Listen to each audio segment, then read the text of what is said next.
Lymphoma Society. We are leaders in advancing breakthroughs in immunotherapy, genomics, and personalized medicine. This research saves lives. After 65 years of fighting blood cancers, we've arrived at a game-changing belief. The cures for cancer are in our blood. The drugs and treatments we've developed for blood cancers have helped people affected by many different types of cancers. We are the Leukemia and Lymphoma Society. Beating cancer is in our blood. Learn more at lls.org. Hi, I'm Kirsten from Pentatonics. We've all learned how to cope with more time alone. With more time spent isolated or at home, the need for companionship has grown. If you've considered adding a pet to your family, please check with your local shelters and foster organizations. Stray pet numbers have grown immensely over the past several years, and the trauma caused to these animals is devastating. Adopt pets, they need us more than we know. This message is courtesy of the United States Air Force. Your home for Super Bowl 59. WGSX Lynn Haven, WVLQ Port St. Joe. Powered by Panama City Toyota, ESPN Northwest Florida. Get ready. Deep center field and heading for the horizon. Sports Talk Radio will never be the same. Onion pickles, onions, pickles. The Afternoon Underdogs. Way back and gone. On ESPN. Northwest Florida.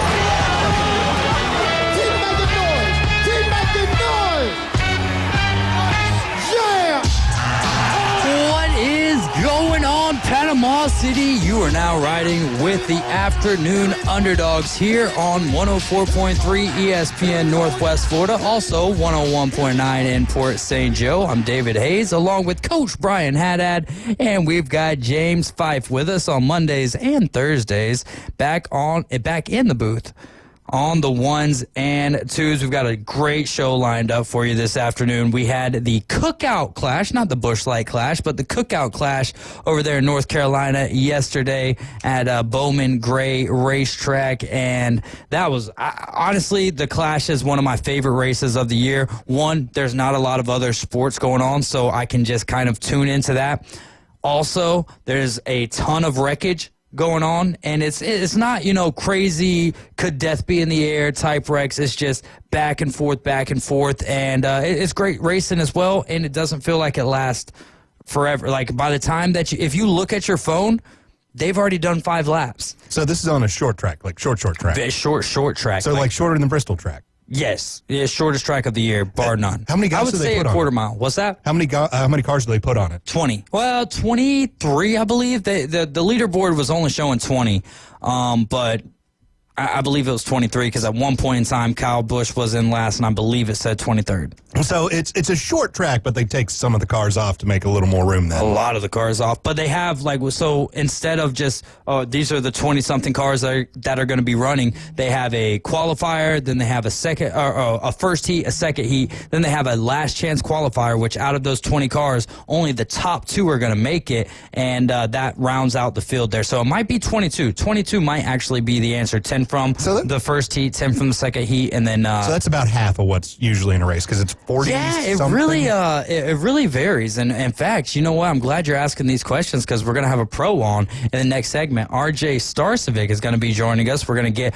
right back into the thick of things. It feels like we just talked to RJ last week, which we actually did. It was on a Thursday, though, not on a Monday. He was also at Monster Jam. He was also at the Pro Bowl. So we're going to try to fit it into 2 segments. We'll see how it all pans out. But we will also have Steve Barnes with us at the top of hour number 2. We're going to be talking best and worst of the weekend. So if you want to send in your best and worst of the weekend, we'd love to read that off and react to it. 850-215-6290. We'll also go over our best and worst of the weekend, Steve's best and worst of the weekend, and those who have already commented on our Facebook status. 520, what do we got going on?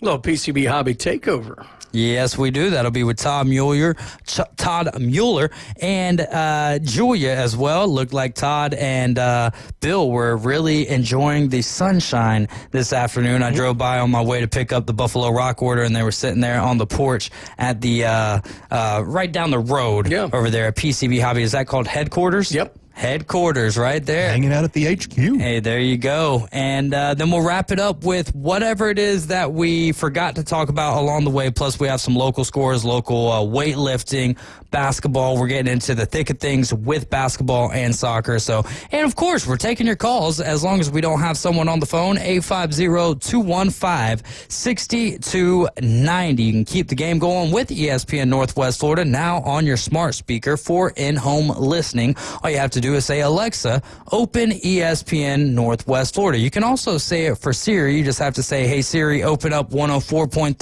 ESPN Northwest Florida. And just because you got out your car doesn't mean the sports talk and live play-by-play have to end. Keep the game going. Hey, Alexa, open ESPN Northwest Florida. And if needed, you can head over to ESPNPC.com and click Enable Skill. Again, that number to call, 850-215-6290. Some of the big news today, well, there's been a lot of it over the last 3 days. NBA, NFL with a Pro Bowl, NFL with some trades, NBA obviously with trades, but we'll start with something that's a little bit closer to the heart. Coach Leonard Hamilton over there at FSU, the basketball coach there for the men's team, no longer going to be coaching for the Noles. Now, Coach Brian, does that end at the end of this year, or is that effective immediately? I think it's the end of the year. I'm just now stepping down at the end of the season, they said. But, I mean, it makes sense. He's, coach is this an NIL? Let me ask you this. Is this NIL, is this transfer portal, or is this my time here at Florida State is done? Honestly, I think it's both. I mean, he's in his 70s, and he's done this a very long time. I've said it numerous times that I think Florida State got the really short end of the stick with COVID in 2020 because I think he had a team that had a good shot at winning the NCAA tournament that year, but obviously nobody got to play. And then, it's just I don't think he is enjoying this transfer in NIL world. You've obviously got the issue earlier in the year with the former players filing suit, which I don't think they're going to have a whole lot of legs on, but it's just another hassle. And, if you're Coach Hamilton and you've done this for, however many 50-odd years or whatever, and, you're kind of in the sunset days, do you really want to deal with all this hassle? I wouldn't. So I think it's a little of both. I think it was kind of probably coming up on time anyway, but I think all of the nonsense, we saw it with Nick Saban. I think it's going to run a lot of elder coaches out. Larinaga quit earlier in the year down in Miami. I just think you're going to see more of that. He was at least in his 60s, I would think. 75. Has he? 75, and Leonard Hamilton is 76. I really I knew Larinaga was past older. Retirement. Yeah. Well, not that we actually, most people in this generation aren't going to be able to retire as easy unless they made a boatload of money. Until I die. But, exactly. That's the goal. Woo! But here's the thing. There's two reasons to coach into your 70s. One, you absolutely love it. Two, you need the money. Does the pension does the pension get larger the older you get, or could it possibly get smaller if your results go down? That's going to depend on your contract and everything else. And nowadays they make enough that shouldn't be the issue. But so most likely he was still coaching because he loved it, and maybe Larinaga too. But as these new things come in, they love it less and less and less, and you reach a point where you're kind of like, you throw your hands up and go, why am I putting myself through this? Do you think it's because they're doing less coaching and more basically recruiting and business administration? I mean, when you've got guys who complain anyways, right? Lane Kiffin normally complains regardless, to some extent. It may not be a large extent. Steve Barnes, if you're listening, it is what it is. We'll talk more about this at 5 o'clock. But when he comes out and says it's not recruiting anymore, it's not trying to get guys, and we've talked about this for probably going on 2 years right now, when it's not any longer about recruiting guys to come to your school, to come to your university for the unique things that can happen to you on this particular campus, and it turns into a bidding war, essentially. And Lane Kiffin is the one complaining about that, one of the more closer to young college football head coaches. Doesn't that kind of show how problematic it's becoming? Yeah, look, I mean, the older you are with this, the more you're unwilling generally to learn new things, I would think. And look, I mean, most of Hamilton's career, I would imagine, is in bringing a guy in and then developing them and helping them grow as a player and skill development. And you're not really doing that now. You're basically forming a whole new team every single year, and now you're just managing a roster. But let me throw this out there, and look, I have no inside knowledge on this too, but ever since the 2020 season, this FSU basketball team has struggled pretty mightily. It is entirely possible. I mean, they've lost 4 straight. It is entirely possible this was a meeting where it was kind of like, Coach, it might be better if we step down because, I don't know. I don't know if they would do that, but I would understand it because the basketball program really has not had a whole lot of success since the 2020 season. So it could have been a little of both. It could be that the administration was kind of, let's do this way so we don't have to do it ugly later, so who knows. But it's a shame. He's a great coach. So yeah, we will see what happens with Florida State and their basketball head coaching search as we move into next year. But for the remainder of the year, it will be Coach Ham over there at FSU. I guess I'm not surprised. It is going to be interesting to see how the season ends up playing out for them. We've lost a lot of big-name head coaches, as you already mentioned, with Miami over there and Coach Larrañaga.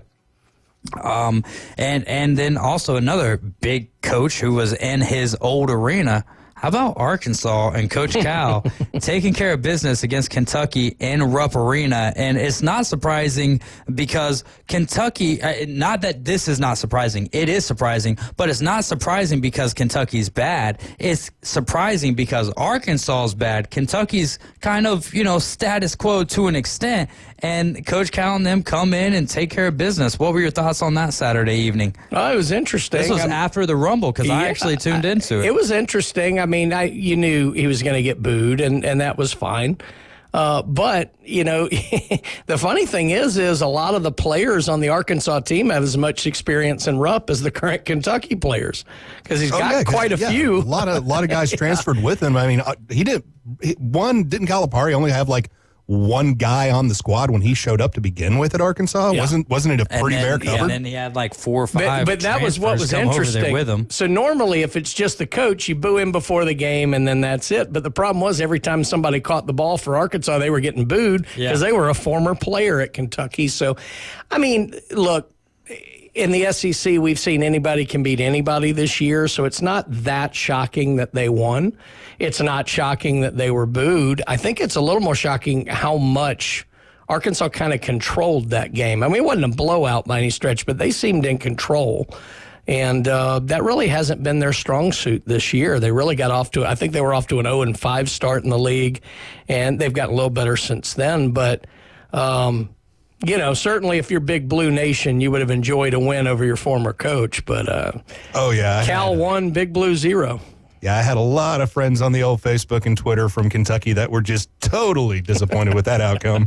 I was like, well, you kind of got that one coming to you guys. I thought that it was pretty interesting. I was pretty high on Kentucky, pretty big on Kentucky winning because I believe up to that point, Arkansas had only had 1 win in SEC play. So it was interesting, but it also brings even more so intrigue as we head down the stretch of SEC basketball here in conference play.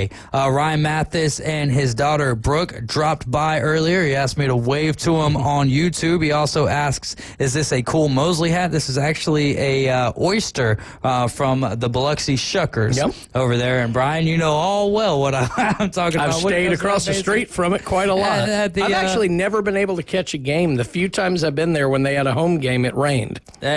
But I'm really looking forward to it. My first and only time being over there in Biloxi, me and my buddy decided to go catch a game, and we did. It did kind of look rainy that afternoon, but it subsided, and then guess what they did? They lost. Not a problem. It's minor league baseball. I thought the hats were phenomenal, so I had to grab one. Minor league baseball is always a great experience. It's fun. It's built for the kids and for the community, so that makes it fun. My only problem, and I didn't realize that this was a thing because I hadn't been to a baseball game in a while, and I don't think fireworks were as big of a deal when I was growing up at like big games and everything.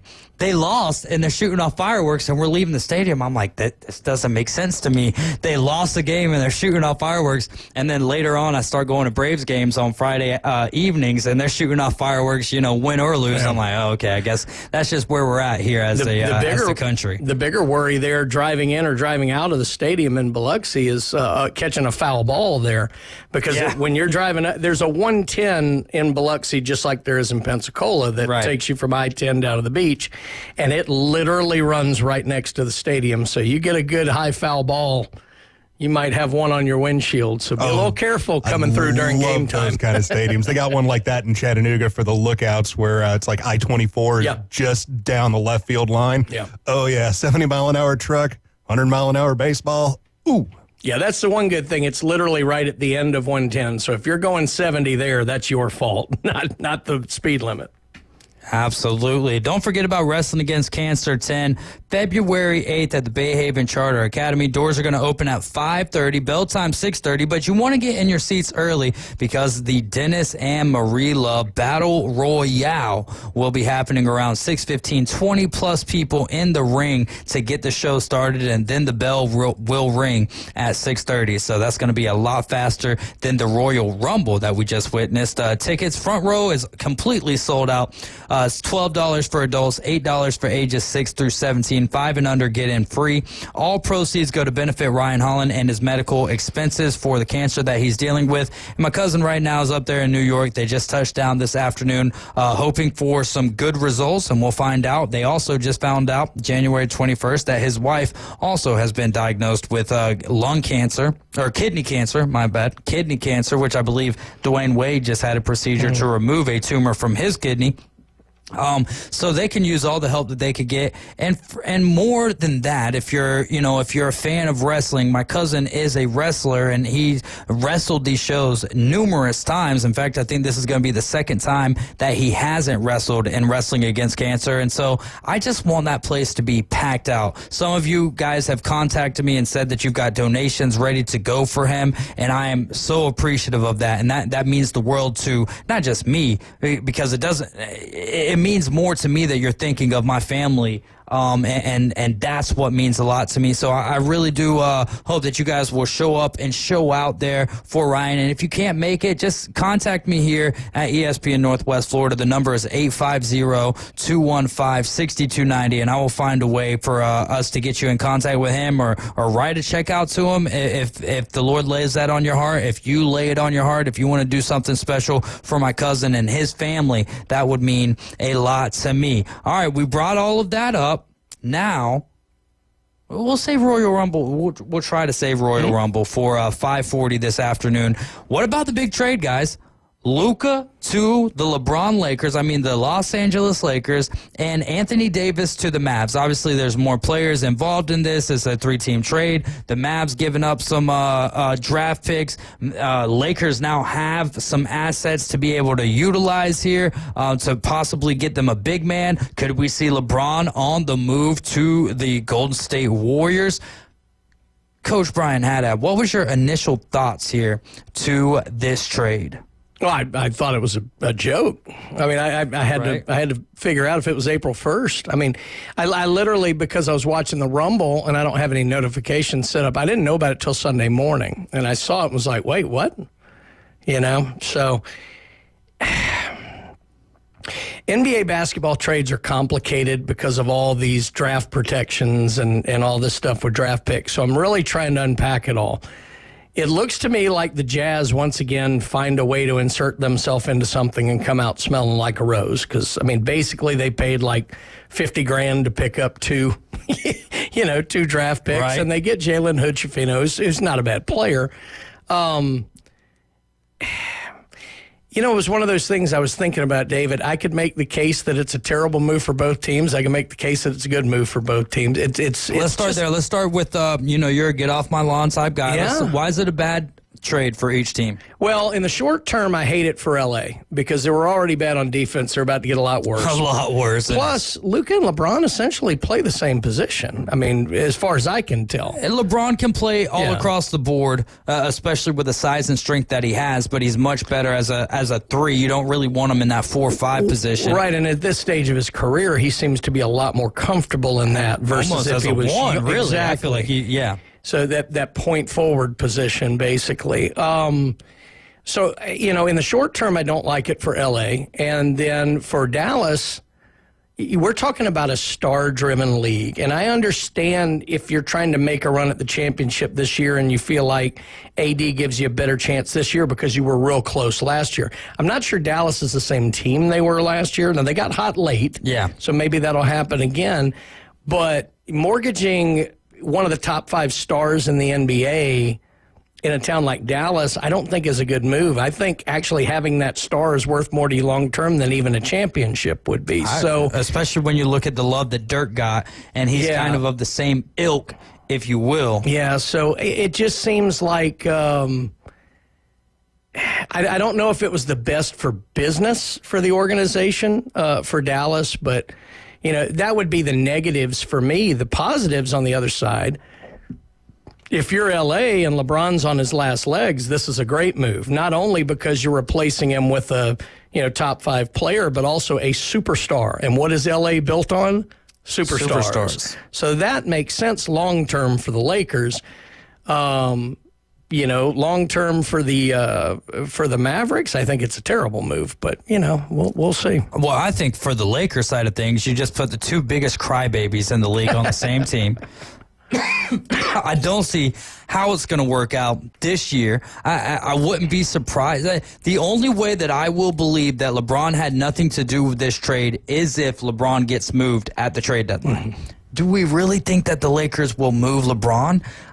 No, I really don't think that they will be moving LeBron. So I think he had something to do with this, regardless of what he says, regardless of what he said. For the Mavericks, it is a little... why'd you do this? Okay, well, they didn't want to pay him for next year. They didn't believe that he was really worth superstar money. Is Luka a superstar? Yes, but here's the thing. Also, the way that you play and the way that you get paid are 2 different things. Does Luka do great things? There's no doubt about that. But does he do everything the way that the team wants him to do? No. Just how Wright State Chris just brought up. He was at 240 last year. He's at 270 this year. His conditioning's off. The team doesn't like that. Long term, if I'm paying you long term and I'm already seeing at 25 years old, you're already kind of off the rails a little bit. That's not good for the future of our organization. Yeah, let me do this quickly. And I'm not by any means the first person who said this today. I've heard it a million times. It's true. If you're the Mavericks and you're tired of the Luka circus or whatever, fine. If that's what you decide you want to do, fine. Then it makes absolutely no sense that you didn't shop him to the league. That's what I didn't get at all. That is the worst part of it all the way around, because a guy like that, if nothing else, you could have driven up the price from the Lakers. I know the Lakers have some cap issues, but that's what I don't understand. I mean, you didn't get nearly enough for a talent like Luka in return. And I will agree with that. However, what if management, what if front office really had their eyes set on the one player that they want? What if Anthony Davis was the guy that they wanted? Where that doesn't make sense to me. Anthony Davis right now is not even healthy. Yeah. So that's where it doesn't make sense to me. We're not really making a true, legitimate playoff push here by going and getting Anthony Davis. Are we throwing in the towel for this year because Derek Lively, we don't know what's going on with him. We don't necessarily know what the future is looking like, or at least health-wise in the immediate future for Anthony Davis. I mean, there's so many question marks with it, and I think that that's something that, like AG, I'm sure he'll bring it up Wednesday, but he was like, this is, rigged by the league because the Mavericks weren't, shopping him to the league. So I do think that there is something with that element.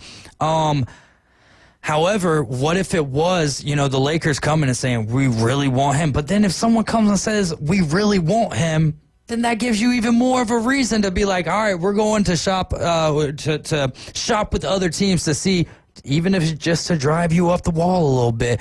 Yeah, it's a little wild. I think, though, I'll say this. I think that within the next 2 years, you see Dallas in a better position more so than what LA. I know what Luka brings to the table. I know how exciting he is to everyone, but there's some players who they might be really exciting, but they're more negative for your organization. Kevin Durant's been one of those guys, right? What kind of championships has he got? I would put Kevin Durant and Luka, and I was a guy who loved Kevin Durant coming out of college. I'd make the comparison more James Harden than Durant. Okay, that's fine, but both of them really. That's right. James Harden brought a bigger black eye to that Brooklyn saga, if you will, but Kevin Durant ain't much better. Yeah. As a basketball player, if you ask me who do I want on my team, Kevin Durant or James Harden, 100% Kevin Durant. Yep. However, when you look at the trifecta of what the OKC Thunder were, Russell Westbrook, what's been done with him? You know what I mean? And if those guys had stuck together, everyone would say, guarantee they'd win a ring. Like looking, hindsight being 2020, it would be like, oh, they would have definitely won a ring. We don't have time to keep on to go further into it because I got to get my guy RJ on the line with us. You guys are riding with the Afternoon Underdogs. This is your home for Auburn Tiger basketball, ESPN Northwest Florida. It's the PCB Hobby Takeover with Todd. Mondays at 5:20 on ESPN Northwest Florida. That is a very high-end card and very rare. Todd talks about coins, trading cards, collectibles, and the amazing stories behind them. It was the first one that's ever come through my door. Plus, we'll be taking your calls and questions at 850-215-6290. The PCB Hobby Takeover. A platform for you to do your hobby. Mondays at 5:20 on the Sports Talk Monster. ESPN Northwest Florida. Good afternoon. This is Joanna with your latest forecast on ESPN Northwest Florida. The remainder of the day, mostly sunny and a temperature of 67 with wind 5 to 10 miles per hour out of the south-southwest. A mixture of slight fog and some clouds tonight, a calm wind and warm near 55. A mixture of slight fog and some sun and 69 tomorrow. 70 and slight fog in the morning followed by some clouds Wednesday. This is your Monday's weather brought to you by Ellis Agency Insurance. Thank you for tuning into ESPN Northwest Florida. Rely on it. Visit the newly remodeled Mid-South Lumber Hardware and Feed Store in Youngstown. They have a full line of plumbing, electrical, hardware, and tools for your DIY home projects, as well as lumber and animal feed. Now offering not only baby chicks and a full line of poultry supplies, but also bunnies and parakeets. They also carry a wide selection of Duplin wines and gourmet products so you don't have to drive to the beach. Come see us at Mid-South Lumber on Highway 231 in Youngstown. You think of your favorite shows. They're local. Folks in your neighborhood. Yeah, that's right. They're right there with you. Reporting on your weather, driving on your streets and roads, experiencing what your community experiences. They are literally your lifeline to all that matters to you. They bring you sports, your sports, the games as they happen. Your local broadcaster is there on the radio, just for you. We are broadcasters. It's go time all the time. Sports talk around the clock. Oh my gosh! Now back to the Afternoon Underdogs. 104.3 ESPN Northwest Florida.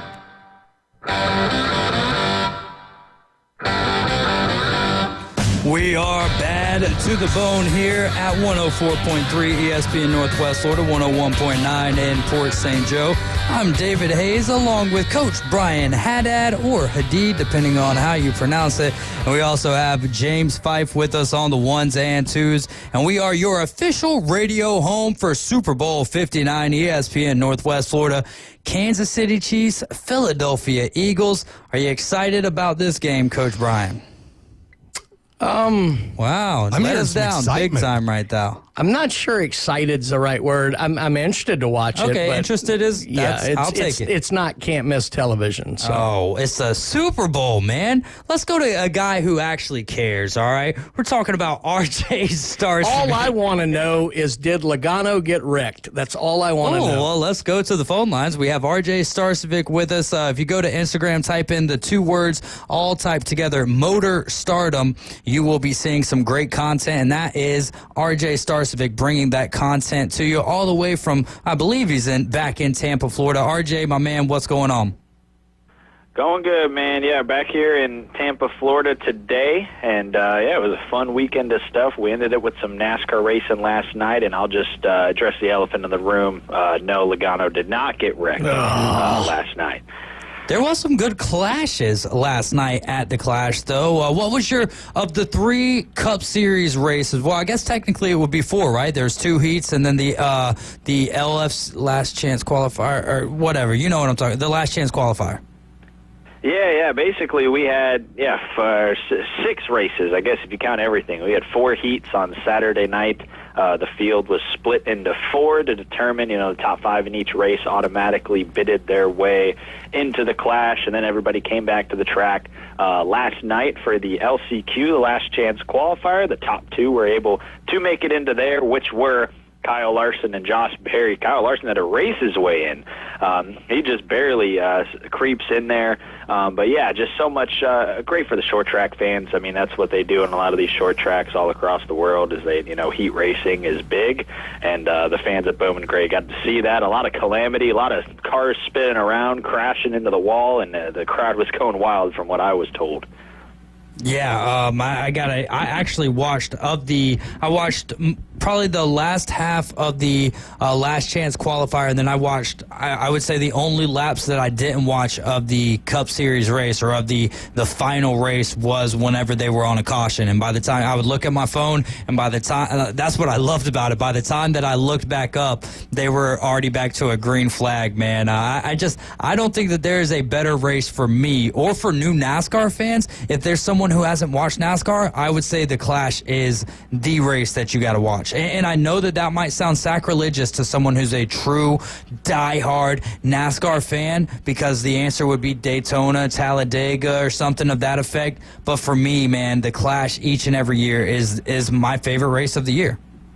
Yeah, I agree, and it's something that gives you a taste for the season. So yeah, just somebody, if you're somebody trying to get into the sport or a new viewer, I think it's the perfect way to sit down, watch a short little event, and kind of prepare yourself for the biggest race of the year coming up in just a few weeks. So I would have to agree with you there. Well, you're talking about kind of getting a feel for the season and being able to see some of the new sponsors, some of the new paint schemes or wrap schemes for some of the drivers that you saw last year, and they might not have the same sponsors this year or even the same color scheme like Bubba Wallace with the purple. And of course those things change throughout the season, but we'll talk about what happened on the racetrack last night. Chase Elliott leading the first 96 laps and then wins the lead back in the second half from Denny Hamlin. Ryan Blaney, oh my goodness. But Chase Elliott, is that a sign? Well, last year there was something left to be yearned for from him and the Hendrick squad, especially the 9 car. Is his dominance last night a sign of things to come? Yeah, for sure. I think, like we talked about on Thursday, it's like, yes, it is an exhibition race and a track that we're not going to see again on the schedule, right? These half miles that we keep going to for the Clash, it's like hard to compare that to somewhere else. But you're still starting off with momentum, and they clearly were the class of the field last night. Yes, Denny Hamlin was able to come in there and fight for the lead. Chris Buescher was also pretty strong as well during the race. And, hey, Ryan Blaney came from starting last to making an effort there to get that win there at the end. But ultimately, Chase Elliott winning the pole, leading as many laps as he did at the beginning and then finishing it off at the end. Class of the field last night, and I got to say, yeah, for a guy that only had 1 win last year, I think this is huge momentum for them going into a season where they know they need to perform very, very well to get back to championship glory. You're listening to ESPN Northwest Florida. We're chatting with RJ Starcevic right now. You brought up Ryan Blaney. Not only did he start from the back of the field, but also was he using a provisional car? And if so, tell me how impressive that is. Yeah, he got in using a provisional. So explain the difference to me, like your number one and your provisional car. Like, what are some of the difference? Did they not have enough time to tweak it? What for some of us who haven't watched NASCAR as long as you've been covering it, which is, ladies and gentlemen, this is he's not even 21 years old yet, and he's much more knowledgeable than all of us. But explain to me the difference in your regular go-to car and your provisional car. Yeah, he basically had to use a provisional, and it was the same car. They just had to work on it a lot because he wasn't able to have as good of a Saturday as majority of other people did, right? And so there were 23 spots in the field, 20 that were decided on Saturday. Like we said, 5 from each heat advance into the main event. You got 2 people from the LCQ. That leaves 1 spot for the highest points finisher from last year that wasn't already locked in the event. So Joey Logano was locked into the event. He already locked himself in. Ryan Blaney was next up in points. So he knew going into that last race, they had a provisional. They kind of just, moped around. They fixed the car. They had some issues with the car that they had to fix on race day. And he just goes through there at literally the smallest track we're going to go to, one of the hardest to pass, and goes from 23rd to 2nd, all the way in less than 200 laps, obviously, to get there towards the end and make a shot at the win. Very impressive for him. He's been known to do that. He's been known to be able to work his way through the field where some people may get stuck back in traffic. And also, Ryan Blaney's not afraid to lay the bumper to you. So I'd say he probably had to do that a few times last night. I know the answer to this one. We just got a listener question in, and I read about it probably 15 minutes or so before the race was going on. But Lynn Haven Rob wants to know, and I'm sure that you know, RJ. If you don't, I'll be happy to explain. Why was the black tape covering up the Michael Jordan decal last night on Tyler Reddick's 45 car? Well, I think I haven't really gotten time to research it a ton, but I know it's the unbanned. Or they're calling it the unbanned car, is from what I have heard. I know that it's a unique paint scheme that we really haven't been able to see. But I think I haven't done as much research as I needed to on it. You said you knew more about it. I know it's got a lot to do with Nike, and I know the NBA's had some struggles with Jordan Brand before. Right, and that's exactly what it boils down to. When they first released this shoe, or when Michael Jordan was wearing it, the NBA continued to fine Michael Jordan, and so Nike came to him and said, you know what, keep wearing the shoe, we'll pay for the fine. And so the new release, 40-year anniversary of the Jordan 1 is coming out, and so their marketing ploy has been putting a piece of black tape or blacking out the Jordan logo with just enough of the Jordan logo to where you still know that it's the Jordan logo, and it makes you ask that question, why are they doing that? And so it's a really genius marketing ploy that they've got going on. And the initial version of Michael Jordan shoe, they're re-releasing that coming up here shortly. They've even put some black boxes like on some of the statues of Jordan at Jordan headquarters and stuff. They put black boxes over his shoes that's on the actual statue. So very genius marketing ploy. And when I saw it on the car, I was like, oh, wow, because I had just read about this story. They're really on time with things. And honestly, RJ, I don't remember if I'd ever seen a picture or a video of Tyler Reddick before. I don't know if I was expecting him to look like that, having the red hair and everything, too, to go along with that last name of Reddick. But, you bring up Ryan Blaney. That was impressive for him as well. Let's dive into your power rankings to start the year for the Xfinity and for the Cup Series. Give me your top 5 drivers as we did last year, and then we'll work our way through the season here with RJ's power rankings. Man, yeah, let's. The Xfinity Series is so interesting to look at from a power rankings perspective because you have so many new drivers in that series. But if I had to go with the number 1, I got to go with the defending champion, being Justin Allgaier. I think that's a gimme right there. I think he's got the most momentum going into next season. Let's roll with Austin Hill. He's been so good. I got to put him in the number 2 there, one of the veterans still left in that series. Let's go Sheldon Creed. He's with a new team, Haas factory team. He's moving over from Toyota to Ford, but I think he'll be able to keep that momentum. And then I got to round out my 4 and my 5 with Sam Mayer, who's also on that Haas factory team, and then someone else who was able to get a victory at the end of the season, Sammy Smith. I'll put him there at 5th. And then the Cup Series gets a little bit more complex. I'd say at 1, somebody with the most momentum. I'm going to have to go with Ryan Blaney right here. I think Ryan Blaney's got the most momentum going into the season. He came so close of getting that title, but I'll put him at the 1. Let's go with defending champ Joey Logano at the 2. obviously coming off such an amazing October and November last year. He's got to have a ton of momentum rolling into this year. Number 3, coming out of the Clash, hey, let's do it. Let's go with Chase Elliott. Let's put him at the number 3. What a performance that he put on last night. I think that's worthy of getting him in the top 5. I got to go with, let's go with good old Denny Hamlin, putting him at the 4. A lot of motivation to, as it is every year, to get that championship that he so desires.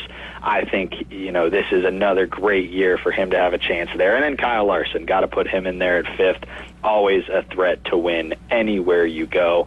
But as we've seen every single year, especially with this new car, unpredictable. Somebody that I could rank 20th might go out and be the third best car this season. So we'll just have to see what happens. Has NASCAR made any changes to the next-gen car as we move here into 2025?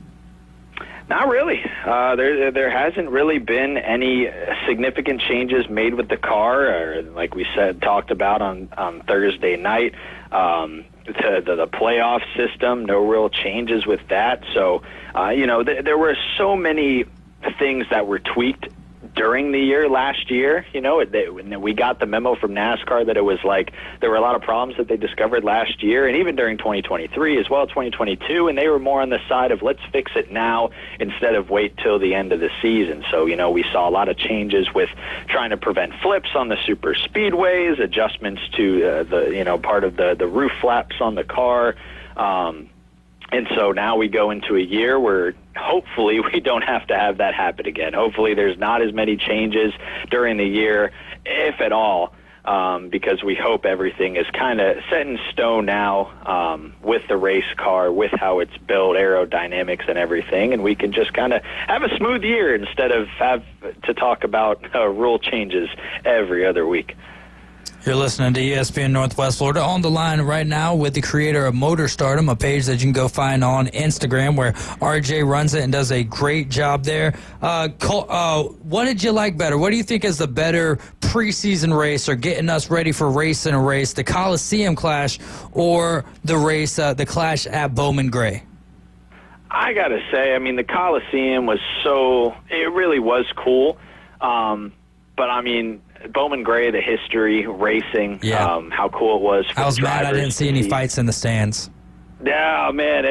Fights in the stands. Yeah, that's one thing. We didn't get any fights on the track either, it seemed. But maybe if we go back there next year. Apparently there's talk about they're going to Brazil for the Clash next year. I don't know how well that'll boil over. No green cars. But we got a whole year to figure that out. But, yeah, I think Bowman Gray, honestly, I think, in my opinion, tops the Coliseum. Now, I would love to see NASCAR continue to explore points racing maybe once a year in a stadium. It seems like these half-mile tracks do work for entertainment, for racing. You get a heat racing format in there, and it works. So, why don't we take all these cars and we take them to Soldier Field, or, we take them to the Raymond James or something like that, bring them on down here to Tampa. I think it allows you to take NASCAR to the people, But Bowman Gray, nonetheless, I think it was an awesome show, and nothing can beat that. How about bringing the dirt track back, man? Bring us back some the Clash cool was stuff. last year. That was a dirt track, wasn't it? Or do you think they'll ever have a dirt track on a point scale? Yeah, I'm not too Bristol well. They dirt? did the dirt Bristol for about 3 years, 3 to 4 years, and they ended up wiping it out to go back to the asphalt Bristol. And now I wasn't a fan of dirt Bristol because, in my opinion, Bristol is one of the best tracks we go to. Why are we covering it in dirt? Let's take this party to a real dirt track. Watkins Glen. Get some real dirt racing going on out there. So that was always my perspective. I would love to see a dirt race back on the Cup Series or Truck, at least the Truck Series schedule. Yeah, Truck is always fun to watch out there. But not at Bristol. Let's go to a real dirt track. Let's bring some love to some dirt tracks. We can go to Volusia over there in Daytona Beach. Charlotte's got their own dirt track. We got a lot of great dirt tracks around the world. Let's show some love over there like we did to Bowman Gray. Use one that's already set up and ready to go, and so you don't have as many questions to answer on race day. Let me ask you this, though, RJ. So you had the Monster Jam. What about a relay race with Cup Series cars, with the next-gen Cup Series cars, and daggone monster trucks? Well, I think if we're talking about, we could do a little race between the two. I mean, I know the monster truck, we might wipe the floor on straight line speed with the monster trucks, I won't lie, but they definitely have us beating the entertainment. I don't know if you saw the highlight.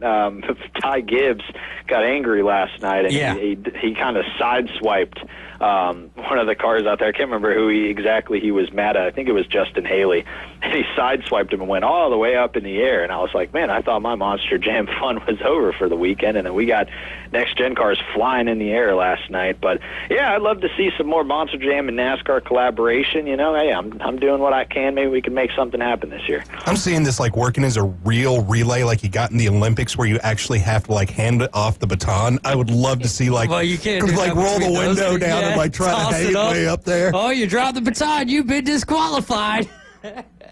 Oh, my goodness. All right, RJ, got a couple of minutes left here. How was Monster Jam? What was one of your favorite parts? And then I've got one more follow-up question to that, and then we'll let you get out of here. Dude, it was a freaking blast. I mean, I've been going to those events since I was a kid, and, you know, being able to do the things that I was able to do on Thursday, you know, the day that we chatted, and then Friday getting to ride in a truck, and they took us, we did some donuts on the dirt. That was pretty sick. You don't realize how much you're moving around in there until you actually go do it, and that wasn't even near to the full, you know, extent that they do it. So that was really cool, getting to talk to some of the drivers as well, and then just the event on Saturday night. I mean, they're so huge on, you got to be there. You know, it's the live event feel. You got to buy the ticket. And bringing the kids out there are still super, super involved with Monster Jam. So it was just an awesome event. Was so happy to be there. Got to thank Monster Jam and Feld Entertainment for having me out there for the whole weekend. And maybe we'll do it again in Orlando in about a month. Hey, there we go. And then my final question. You were also at the Pro Bowl skills competition. Which one was more fun? Oh, man, I got to say, you know, the motorsports in me has got to say a Monster Jam, but man, the Pro Bowl yesterday was absolutely surreal. I mean, I got to go. You were there for the final day on Sunday? Oh, yeah. I was there yesterday. Just got back last night. Dude, I got to go into an NFL locker room for the first time. I mean, that was sick.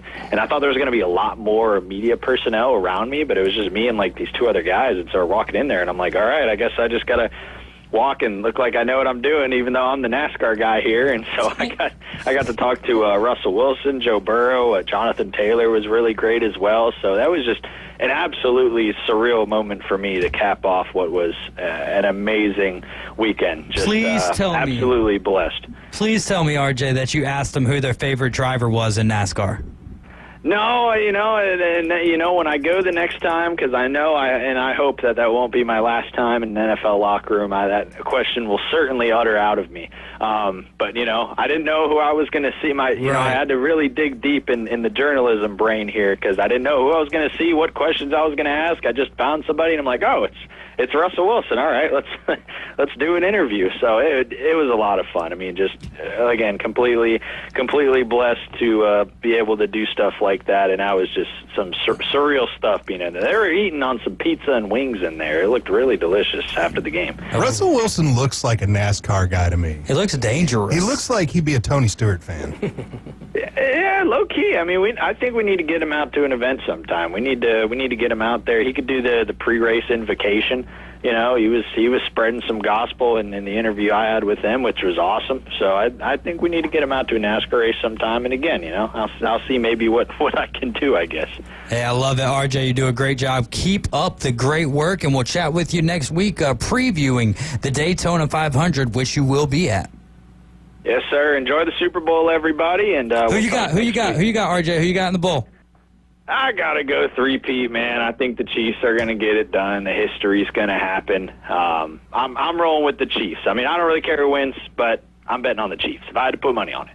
All right, RJ Starsvik, ladies and gentlemen, we'll chat with him next Monday at 4:20 as we get ready for the Daytona 500. You guys are riding with the Afternoon Underdogs. You're tuned in to ESPN Northwest Florida. When we get back, we'll play a little trivia, give you an opportunity to win a $25 gift certificate to Major's Smokehouse when we get back. Keep it locked in here. Weather in the Panhandle never stops. Turn to 104.3 ESPN Northwest Florida. This is Joanna with your latest forecast. Up to the minute weather reports all day long. A chance of thunderstorms and moderate rain. In-depth storm coverage. Winter Storm Enzo. And breaking weather as it happens. Hurricane Helene. ESPN Northwest Florida. We do have a tropical storm warning. Rely on it. Good afternoon. This is Joanna with your latest forecast on ESPN Northwest Florida. The remainder of the day, mostly sunny and a temperature of 67 with wind 5 to 10 miles per hour out of the south-southwest. A mixture of slight fog and some clouds tonight, a calm wind and warm near 55. A mixture of slight fog and some sun and 69 tomorrow. 70 and slight fog in the morning followed by some clouds Wednesday. This is your Monday's weather brought to you by Ellis Agency Insurance.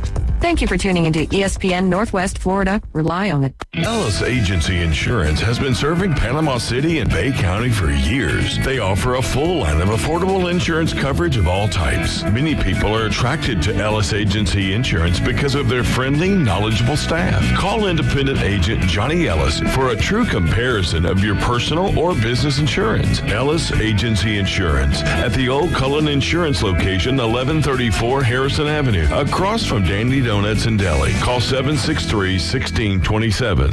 Are you tired of hearing 2 weeks when you call to get your boat worked on? Hey folks, it's Chris Kramer with Kramer Marine and Outdoor, and we'll get you in and back out on the water as quick as possible. We're a full-line Yamaha outboard dealer and Suzuki outboard dealer, and we have master-trained certified mechanics on site. So if it's just an annual service, electronics install, trolling motor install, or all the way up to a full repower, we can take care of you. So stop by and see us in the corner of Frankfurt and 23rd next to Bill Kramer GM, or call us at 850-851-0453. Eat, sleep, game. This is your sports obsession. Now back to the Afternoon Underdogs.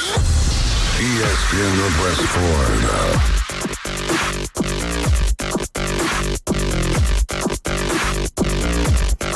Yeah, way to go, James. You're riding with the Afternoon. We in the club?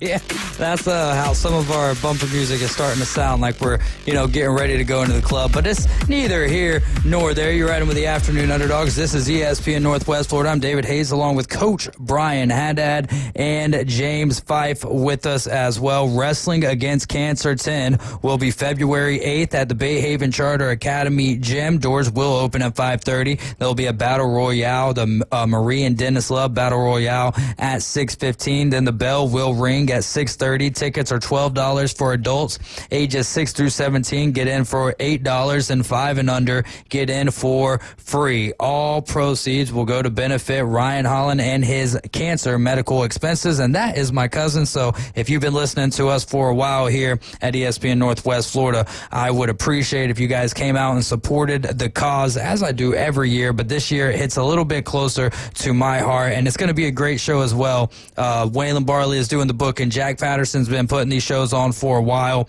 They're going to have a great ring, great setup as well.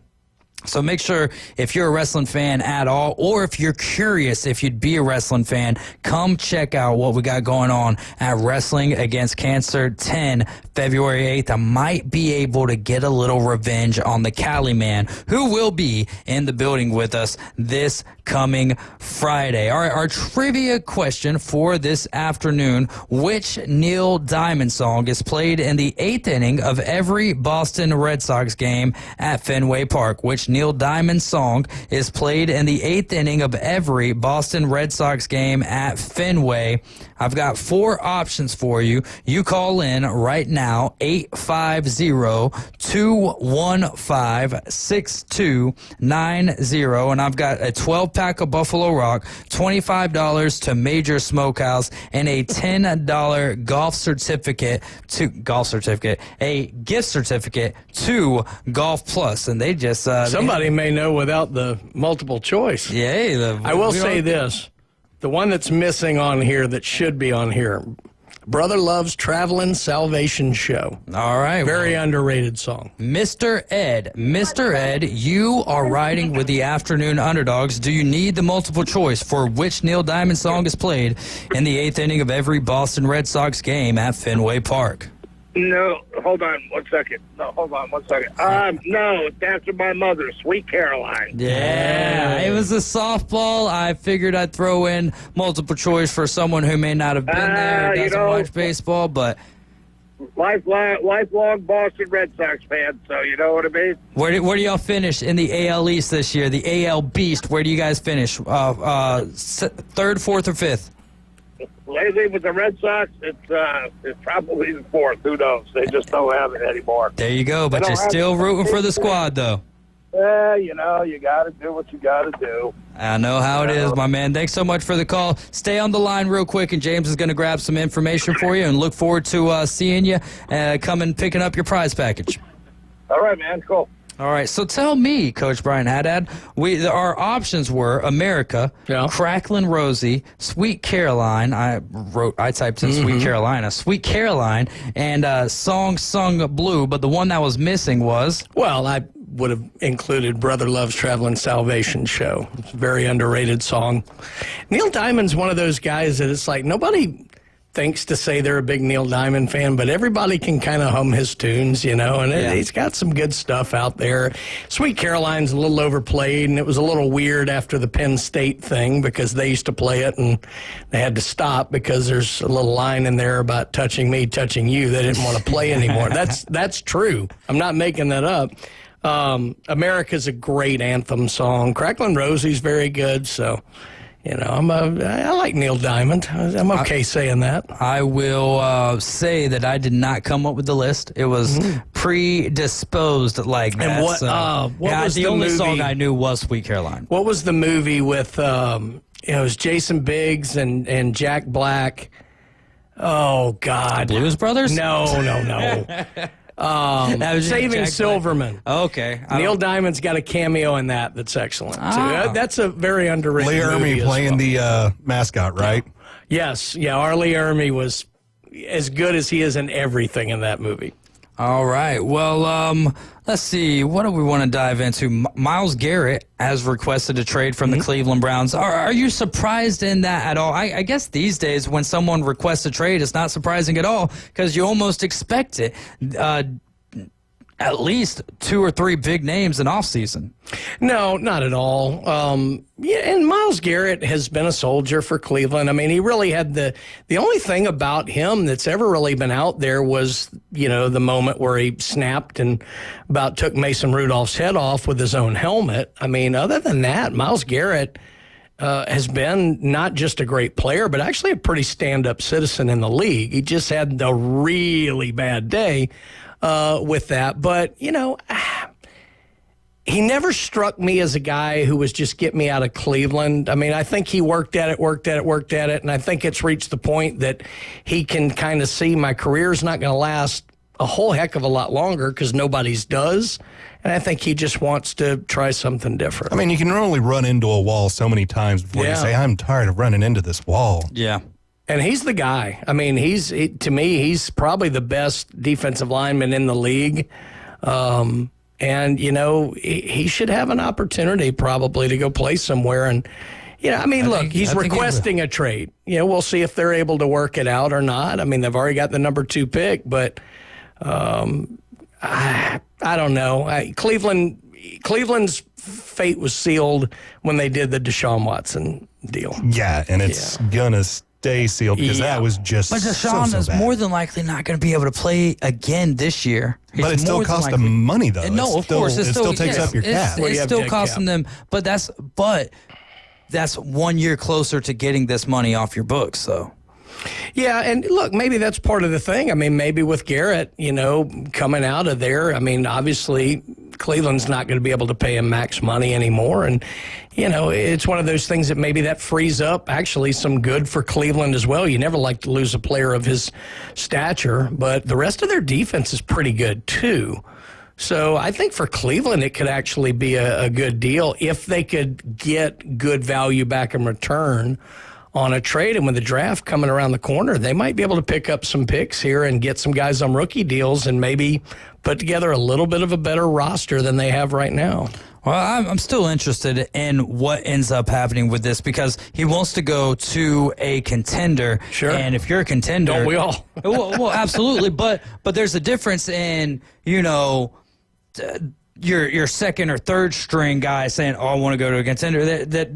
There's not a lot of weight there. But when your name is Myles Garrett and you're the Chiefs, you're the Eagles, if I'm the Lions. I'm doing everything I can to get my paws on Myles Garrett. Can you imagine Myles Garrett and Aiden Hutchinson in the same line? Right, and they had another defensive lineman who was one of their best men up front who missed the playoffs because of injury. If I'm the Lions and you see, the Chiefs more than likely are going to make a run at him. They are, but I would imagine the Browns certainly not going to trade him in division, and they probably won't trade him in conference. So he'll probably end up in the NFC somewhere, and that leads us to Lions, Vikings, Eagles. There's the Bucks may be a bit of a stretch. The Rams could be they're a stretch. God. The Rams are a stretch. Him and Jared Verse would be insane. And Braden Fisk as well. Braden Fisk doesn't get the love that Jared Verse does, but both of them together are absolute studs. We've got to get to a break. What about the Commanders? What about and everyone? I think that the Commanders are now an off-season destination team. If you're a free agent, you want to go there. You want to see what all the hype is about. All the hype is about hour number 2 here on the Afternoon Underdogs, where we're going to kick it off with Steve Barnes, senior writer for therebelwalk.com. We're looking for your best and worst of the weekend. Please send those in right now to us, 850-215-6290. Send them to the Titans. ESPN Northwest Florida presents Wrestling Against Cancer. Live men's and women's professional wrestling returns to Panama City on Saturday, February 8th at the Bay Charter Academy. Come see the most exciting professional wrestling on the Panhandle. Wrestling Against Cancer number 10. Proceeds go toward Ryan Holland's cancer expenses. We'll sell you the whole seat, but you'll only need the edge. More information, ESPNPC.com. Good afternoon. This is Joanna with your latest forecast on ESPN Northwest Florida. The remainder of the day, mostly sunny and a temperature of 67 with wind 5 to 10 miles per hour out of the south-southwest. A mixture of slight fog and some clouds tonight, a calm wind and warm near 55. A mixture of slight fog and some sun and 69 tomorrow. 70 and slight fog in the morning, followed by some clouds Wednesday. This is your Monday's weather brought to you by Ellis Agency Insurance. Thank you for tuning into ESPN Northwest Florida. Rely on it. With over 65 years of combined experience, Instant Replay Sports Cards is happy to help you take your collection to the next level. They carry all the new hobby boxes, signed memorabilia, and supplies. New and vintage cards and Pokemon. They sell and trade cards and are always looking to buy. They're an authorized source for Topps, Panini, Upper Deck, and Leaf cards. Instant Replay Sports Cards is open 7 days a week at 752 West 23rd Street, down from Academy Sports. It can always be reached at InstantReplaySportsCards.com. WPLQ Port St. Joe, WGSX Lynn Haven. Powered by Panama City Toyota. ESPN Northwest Florida. Tired of flipping through channels and finding nothing good? Introducing Lucid Stream TV. Get over 2,000 live streaming channels. Catch every game of the season with over 100 sports networks, including ESPN, ESPN Plus, the NFL Network, and Red Zone. Even pay-per-view events. Watch local network channels from most major markets throughout the country. Fox, ABC, CBS, and NBC. Just $41.99 a month. Cut the cord, not the fun. To get Lucid Stream TV, go to ESPNPC.com and click the Lucid TV logo. From the diamond to the end zone, from the studio to the sideline, we're the destination for sports on the Gulf Coast. ESPN Northwest Florida. Now back to the Afternoon Underdogs.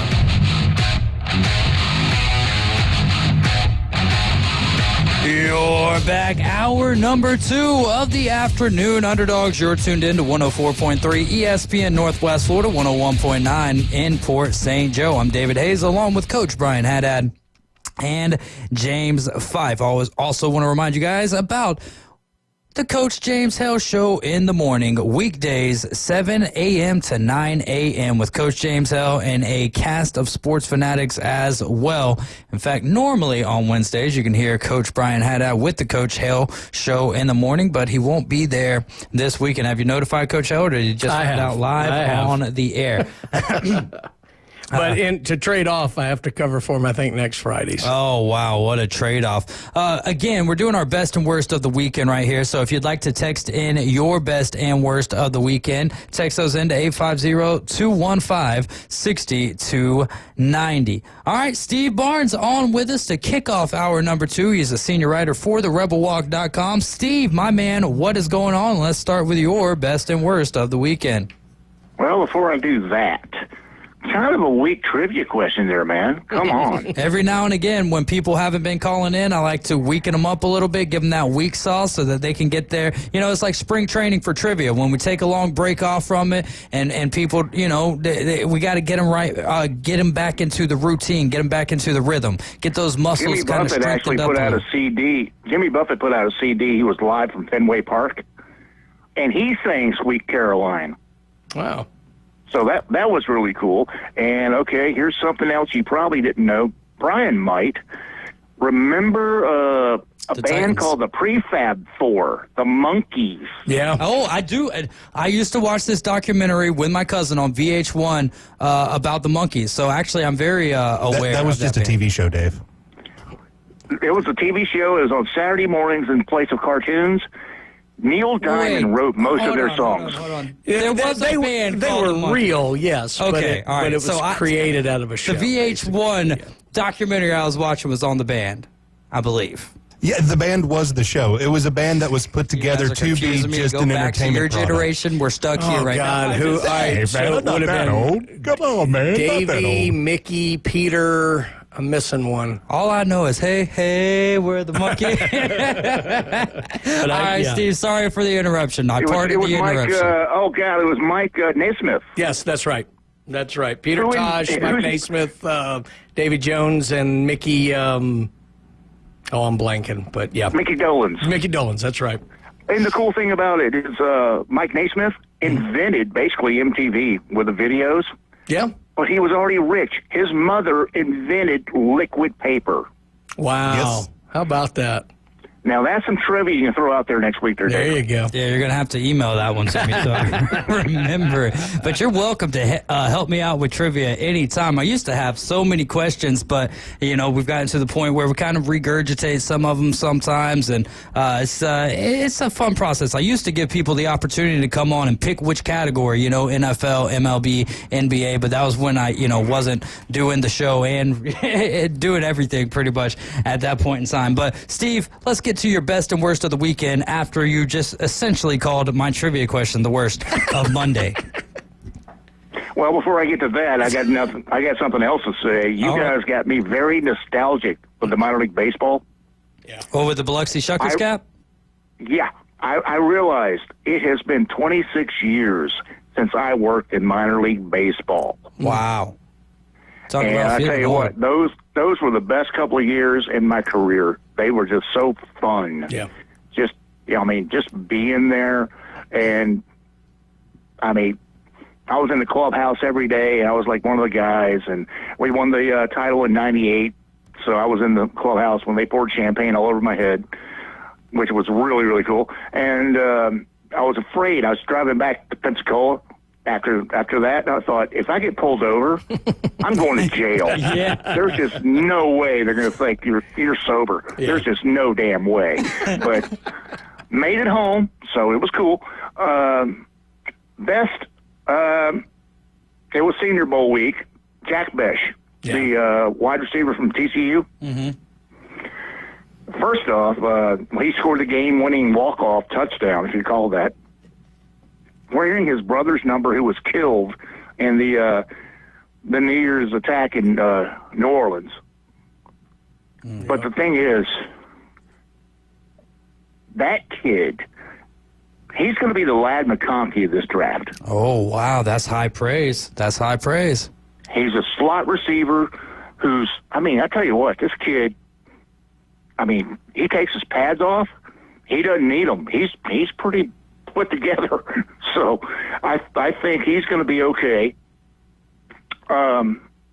Worst, got to go with the guys who didn't play in the game, because I talked to a few scouts who are like, don't know why this kid's not going to play in the game. He came out here in practice where he couldn't be touched, and he's going to get touched in the game, and he doesn't want to. Well, does that mean he doesn't want to get touched in the NFL?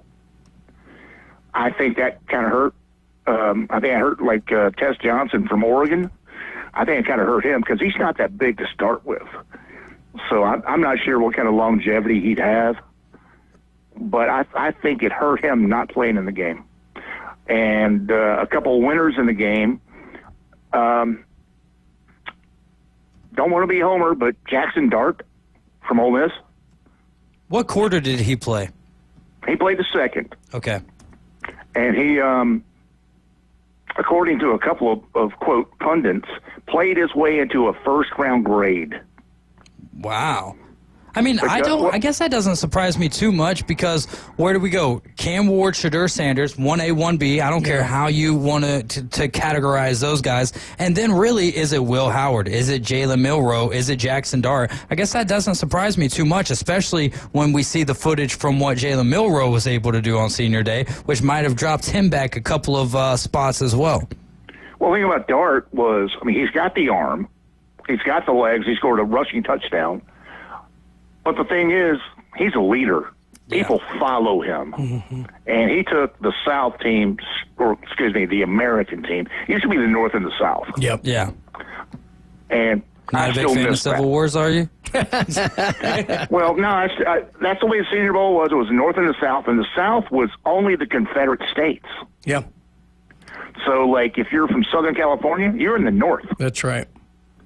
So that used to be really, really cool. But he led the American right down the field, and he's just a leader. I was listening, I was eavesdropping on a couple of scouts, and they said, this kid commands a huddle. Yeah, I agree. That's the perfect way to put it. I agree. I think Dart's going to be the third quarterback. I've seen some mocks that have him early second. I think it's early second, but hello, Saints. Where are you? Yeah, I think that, and I've seen some that have him doing that. You got me thinking with the Senior Bowl, there was I think a 2 or a 3 year experiment where they went away from North-South, and what they did was they put Auburn players on one team and Alabama on the other to stoke that rivalry, and then just balanced it after that. And then they finally ended up in the early 90s. Yeah, and then they ended up going the AFC, NFC after that. But yeah, it was those were fun years because that got the rivalry going again. But all right, well, let's James, what's your best and worst of the weekend? Let's let Steve react to that. Best of the weekend, the Luka Doncic trade. The worst of the weekend, the Anthony Davis trade. Yeah. That was ugly. Those are your real legitimate ones. I got other oones for hockey, but I'm sure nobody else cares. I care. Okay, Actually, well, I care. The Preds. Way to go, Preds. You dropped 2 in a row. Good job, guys. You got outscored, 9-3. Way to go, guys. And I will go with the Florida Panthers as being my best of the weekend, winning both games over this weekend. I do believe they outscored opponents 7-1. Wow, there you go. Brian, Coach Haddad. My worst of the weekend, my Bulldogs did not show up at home really for the first time this year. They were ugly. They've looked good at home all year, and they were a little bit rough. I actually thought Ole Miss might be able to pip Auburn here. They played them hard, but Auburn pretty good since Johnny Broome came back.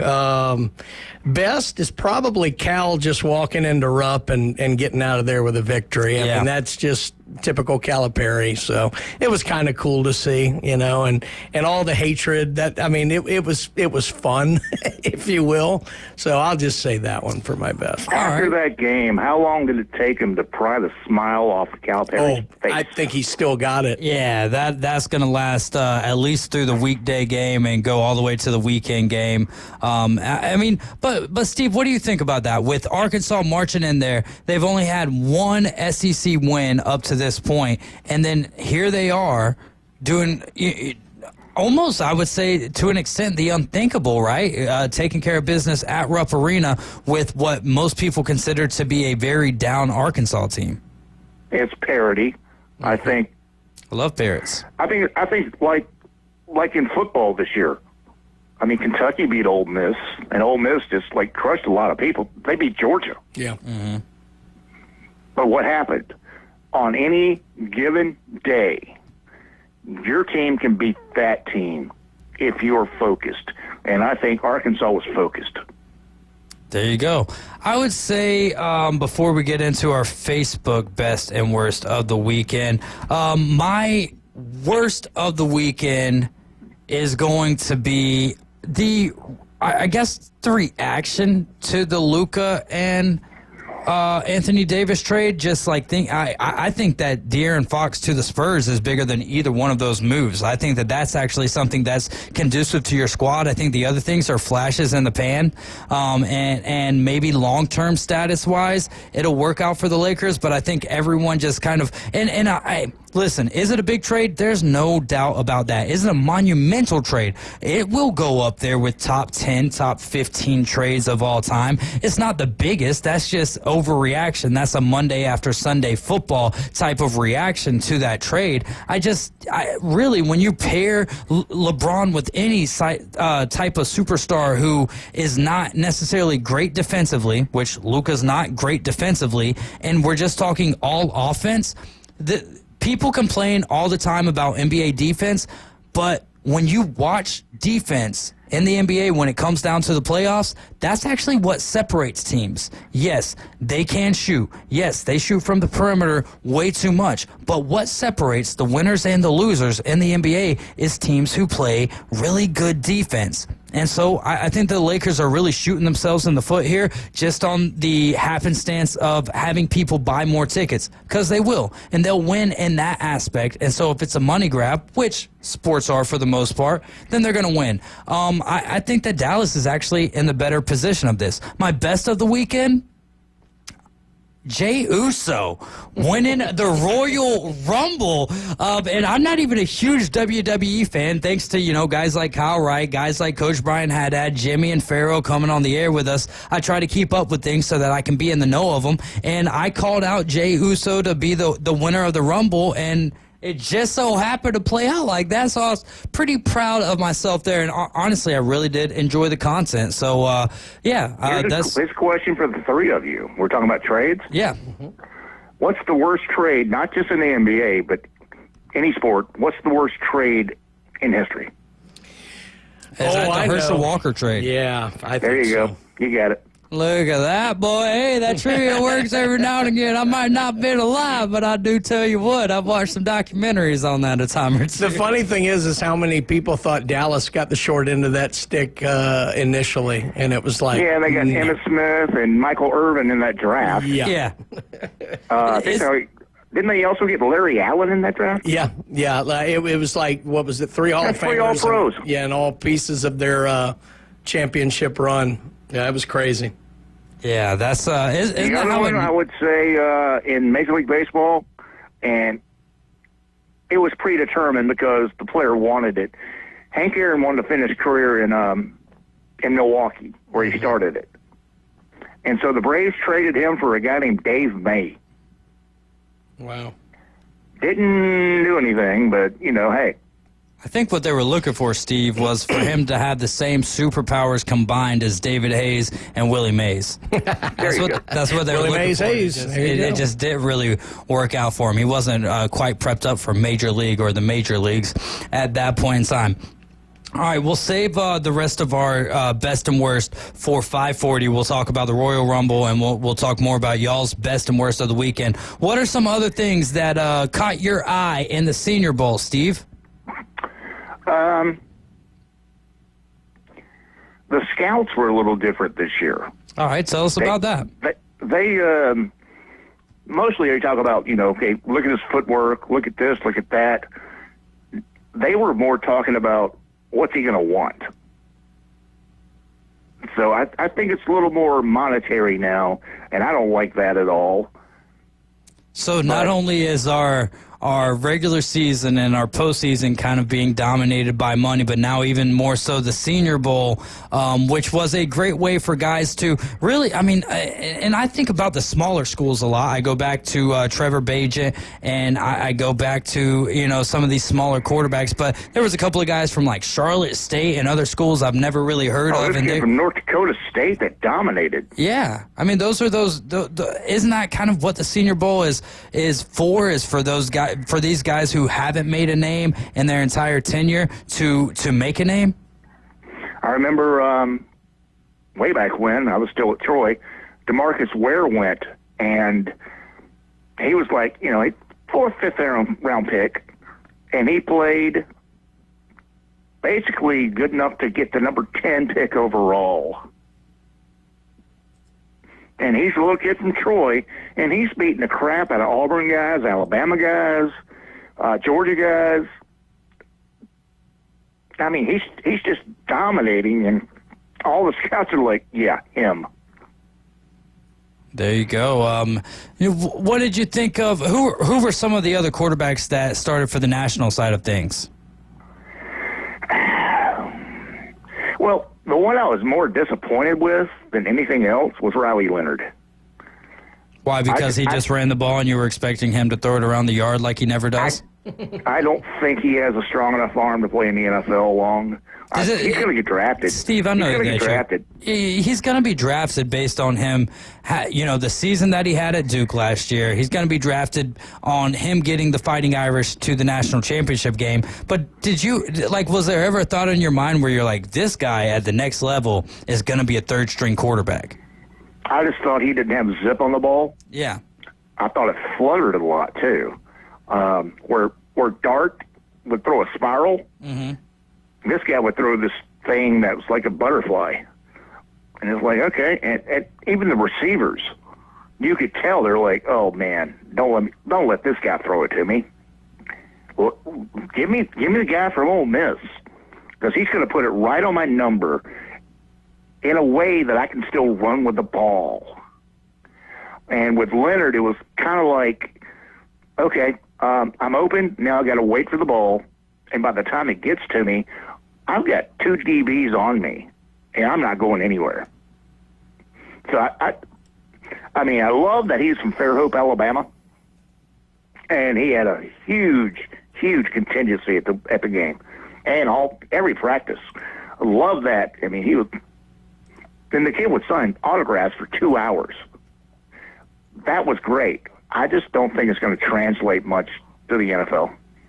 Yeah, no, I'm with you there. Any big offensive line? Was there any names across the board who stood out to you? And it's like, all right, this guy at the next level is going to be big. Don't say Jackson Dart. We've heard enough about him today. Not really on the offensive line, but the defensive line. There was that kid from Oklahoma. He wore number 40. I can't think of his name right now. But this guy, he was just beating everybody. And I thought it was going to be Walter Nolan from Ole Miss. He was kind of, dormant. But this other kid, number 40, he has the ability to push an offensive tackle 5 yards back, but he can sneak between the tackle and the guard and get himself skinny. That's something that you want in the NFL. You want somebody who's versatile. And this kid was good. There you go. Well, Steve, as always, we are up against the break. And with that being said, we will chat with you next week. I'm not entirely sure what time. I think we're going to be moving back to this time slot of 5 o'clock, right ahead of the PCB Hobby Takeover. But thank you so much for your time. Any words that you'd like to lead the people with?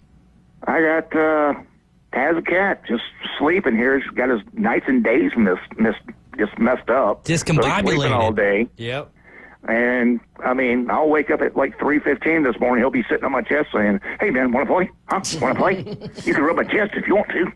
And then he starts, Muhammad Ali in your face a little bit, and they got those nice little sharp claws. So do you ever wake up with any scratches? On my arm, yes, but thankfully I've had so many surgeries, I don't feel it. The other thing is he will head bump me. Oh, yeah. That's a sign of big love. So he'll do that on my chin, like, "Hey, man. Yeah. What are you doing? Come on." There you go. get up." And if you ever see them looking at you and they kind of just slowly close their eyes at you, that's just them telling you that they love you. Hey, Steve, again, thank you so much for your time. We'll catch up with you next week. You guys are riding with the Afternoon Underdogs. This is ESPN Northwest Florida. Coming up next, we're going to take it over with Todd and Julia from PCB Hobby. It's the ESPN Northwest Florida Hall & Hearts Magic Express. Hey, Sean, you just won the Holland Hearts Magic Express to see the Orlando Magic play at the Kia Center. Oh, my goodness. You're riding the Magic Express for the ultimate road trip. I'm in shock right now. Sponsored by PCB Hobby, Panama City Toyota, Hall & Hearts, and Fairfield Hampton Inn on Thomas, and Home 2 Suites. ESPN Northwest Florida. Good evening. This is Joanna on ESPN Northwest Florida with Monday's weather forecast. A variety of some clouds and slight fog tonight with a low near 57 and a wind 2 to 5 miles per hour. A mixture of slight fog and some clouds tomorrow morning and a temperature of 67. About the same in the afternoon and evening around 70 with a mixture of mostly sunshine and slight fog. This forecast is sponsored by Mid-South Lumber, the best little lumber yard in Panama City. Thank you for keeping that dial on ESPN Northwest Florida. Rely on it. Hey folks, Chris Kramer with Bill Kramer GM. And the best place to listen to the Inside Drive with Ryan Mulvey is inside a brand new vehicle from Bill Kramer GM. And I want you to know we've got 10 times the amount of inventory on the ground as we did this time last year, and darn near all of them are discounted. So shop us online at BillKramerGM.com or visit us at the corner of Frankfurt and 23rd. We'll make it easy and take great care of you. With over 65 years of combined experience, Instant Replay Sports Cards is happy to help you take your collection to the next level. They carry all the new hobby boxes, signed memorabilia, and supplies. New and vintage cards and Pokemon. They sell and trade cards and are always looking to buy. They're an authorized source for Topps, Panini, Upper Deck, and Leaf cards. Instant Replay Sports Cards is open 7 days a week at 752 West 23rd Street, down from Academy Sports. It can always be reached at InstantReplaySportsCards.com. Doing what other stations can't. The Afternoon Underdogs is live and local. 850-215-6290. When you've completed dialing, listen for the ringing signal. 104.3 ESPN West Florida.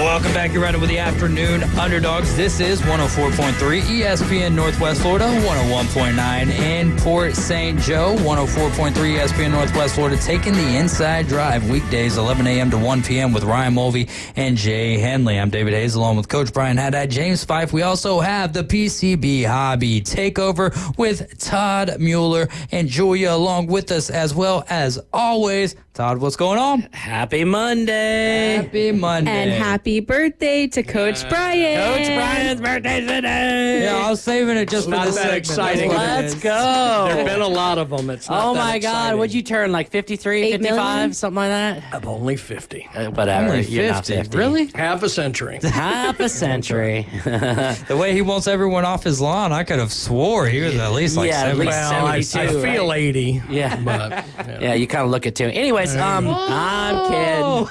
kidding. All right, guys, what's up? We are ready and rocking. We leave tomorrow for MegaCon. MegaCon is in Orlando, Florida. The team's leaving tomorrow, and we're going down there for one of the largest comic book events of the year. So we're super excited about that. Can't wait to get down there. We got a bunch of exclusives of our own. You guys, if you're a comic book lover, you got to go on our website, PCBHobby.com. We have a whole MegaCon section with all the drops that we're doing. And if you're a comic book person, you know what that means. And we have tons of books. Go on there. Order your books now. We'll ship them right to you. Real easy, real awesome. We have the option on the website to get CGC graded. Yep. I'm pretty sure we have an option for autographs or signatures. We do. Signatures, stuff like that. It's going to be really cool. Oh, yeah. So it's all out there. Check out our website, www.pcbhobby.com, and check it out for all you comic book lovers, and get in on the action as we go down to MegaCon and sell out, hopefully. So we're super excited about that. Anyways, other than that, we got a lot going on, I'm sure, at the shop. I'm going to have Julia run down what's going on there. And I believe it's Super Saturday this Saturday. It is, yeah. So we're going to talk a little bit about that, what products are out, and what we got going on. Because I believe there's a new product out, is there not, Brian? There's a lot of new products. Is there a new NFL product, though, that's really hot? Yeah, well, there's a couple coming this week, actually, but yeah, I mean, Prism is still Prism, the king. that's it. Yeah. But yeah, and we've got almost every denomination of it. So. Sweet, awesome. All right, Julia, what do we got? Yeah, so for organized play this week, on Thursday, we are doing Lorcana and One Piece. On Friday, we actually have a pre-release for Magic the Gathering Aether Drift. That comes out this week for brick and mortar hobby shops. So get it here and get it here only. It's not going to be available anywhere else until the 14th. So this Friday, come to the shop and get that. It's going to be hot. And on Saturday, as Todd mentioned, we have trade day. Basically, we have major discounts on sealed product. If you spend a certain dollar amount, you get to spin the wheel, maybe get some fun prizes, store credit. So that's always super exciting. And on Sunday, we have Pokemon League, as always. As Todd was saying, we have so many exclusives for MegaCon. If you don't want to tune into if you don't want to go on the website, you should tune in to our eBay live streams. We're going to have them pretty much all weekend. We're going to have some awesome artists sign and do remarks and all that jazz on stream. I think Thursday, Friday, Saturday, and Sunday. Some really, really big names.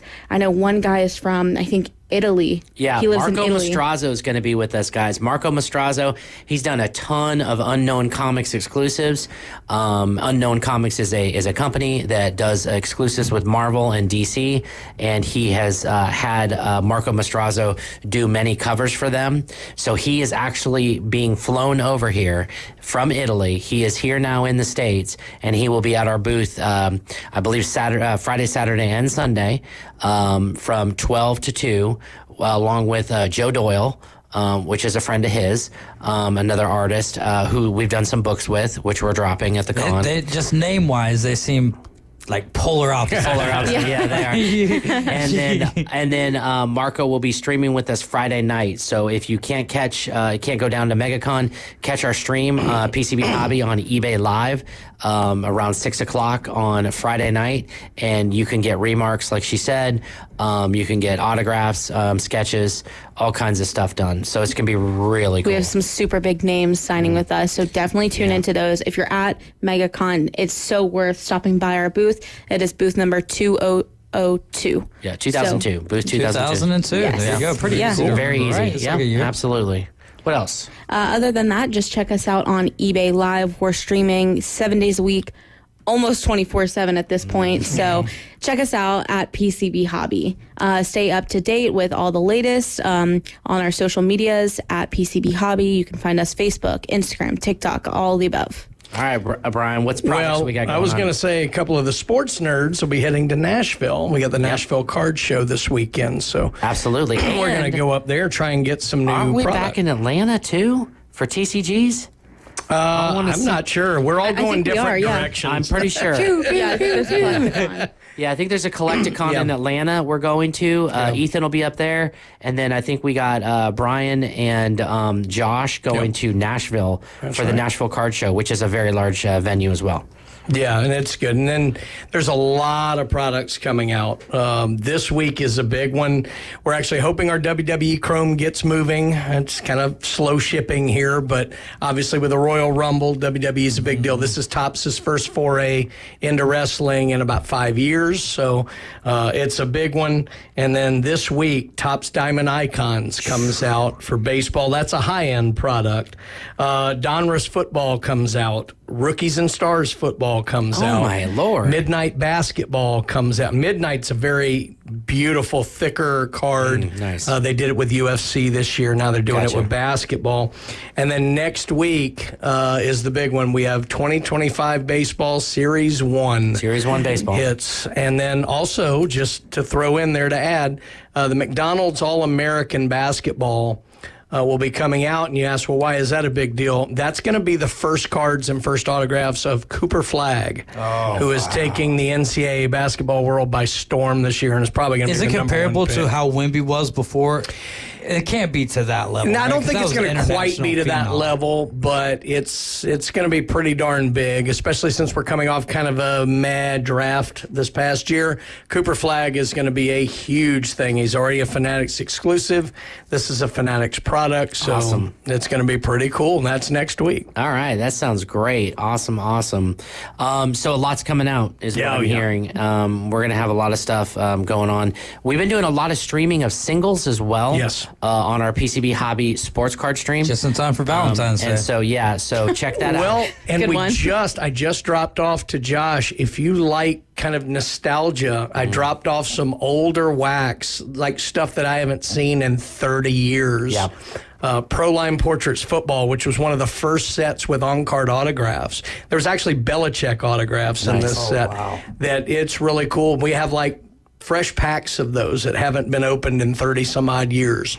Some Upper Deck baseball, some Bowman baseball from the 90s. Just fun stuff that a lot of people really love ripping because it's so nostalgic. Yeah. But also, there's some 92 Donruss baseball with a chance at Cal Ripken autographs. So Sure. it's really cool. And I Josh actually- is Pro streaming Line's that got now. some I heat actually, behind it. speaking of some of the older stuff, so I wanted to let everybody know out there who's listening that I want to put a call out to people who are interested in buying toys.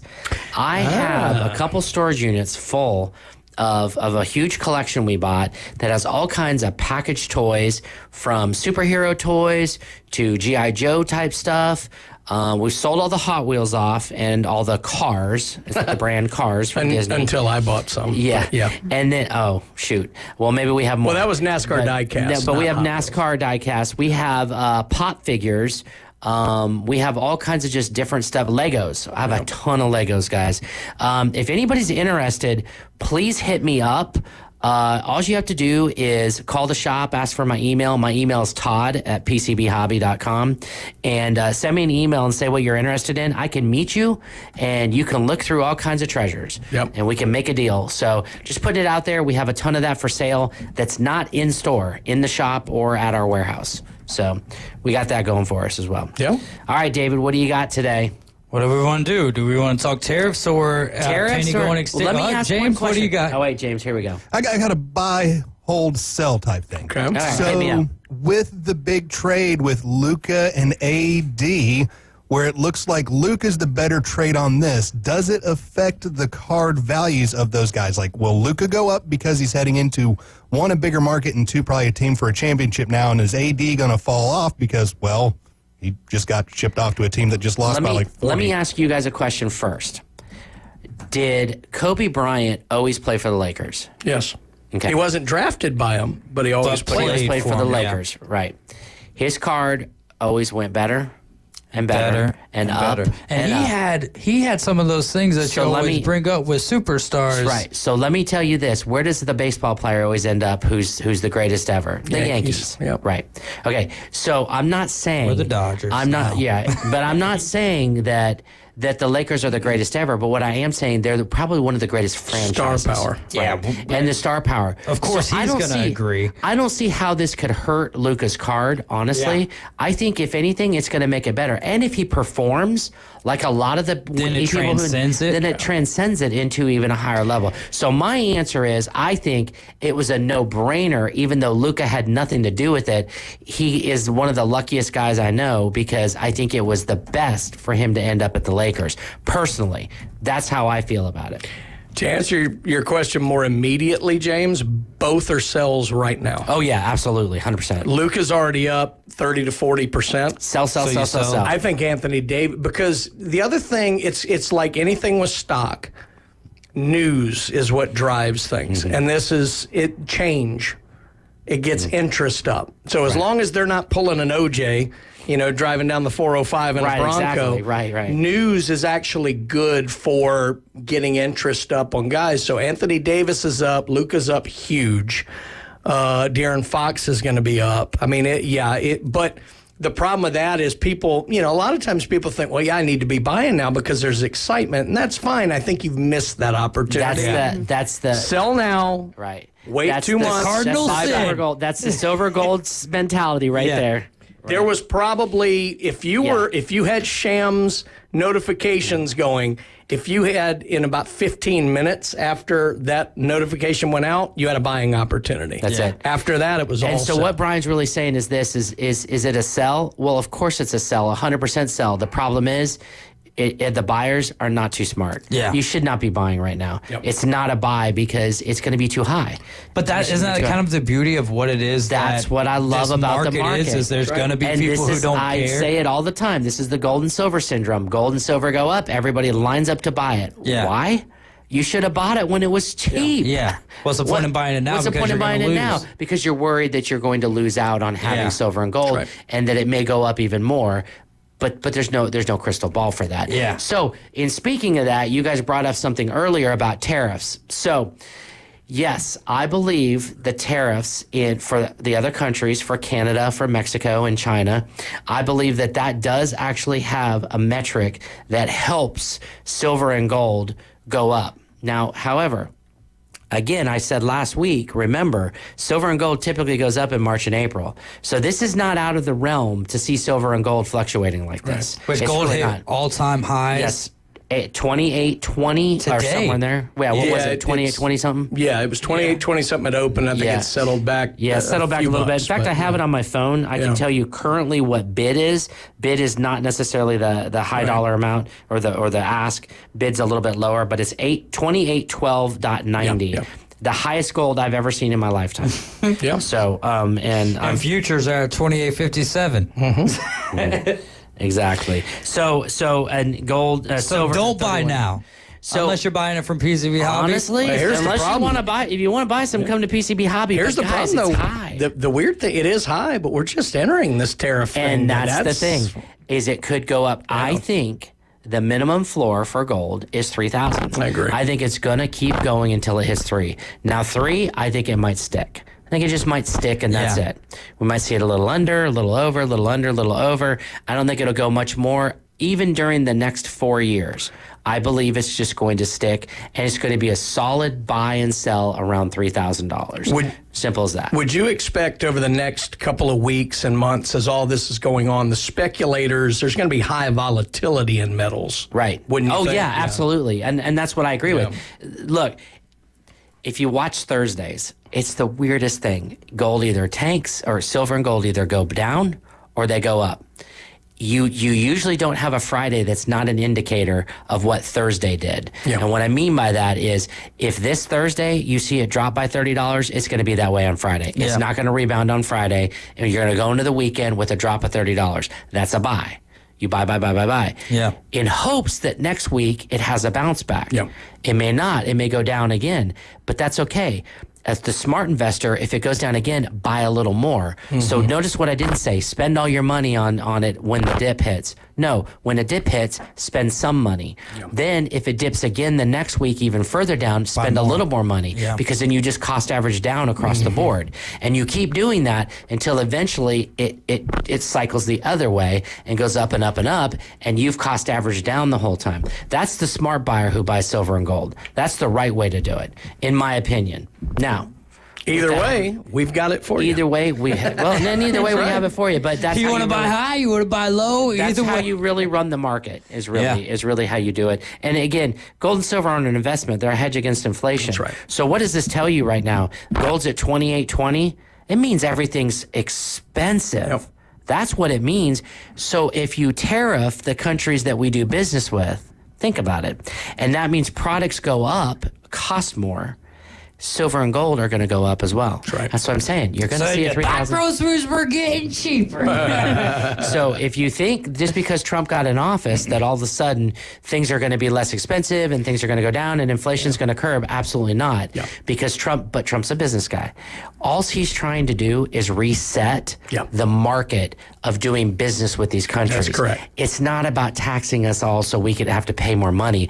No, it's about resetting and saying, look, you want to sell to us all your goods, but you buy nothing from us.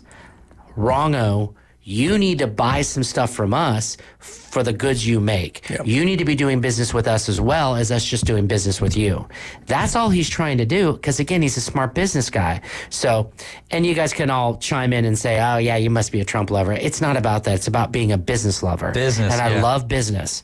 And in business, that's what I believe he's actually trying to do, is he's trying to level the playing field. So we can sell our goods too. And when we can sell our goods too, businesses will do better.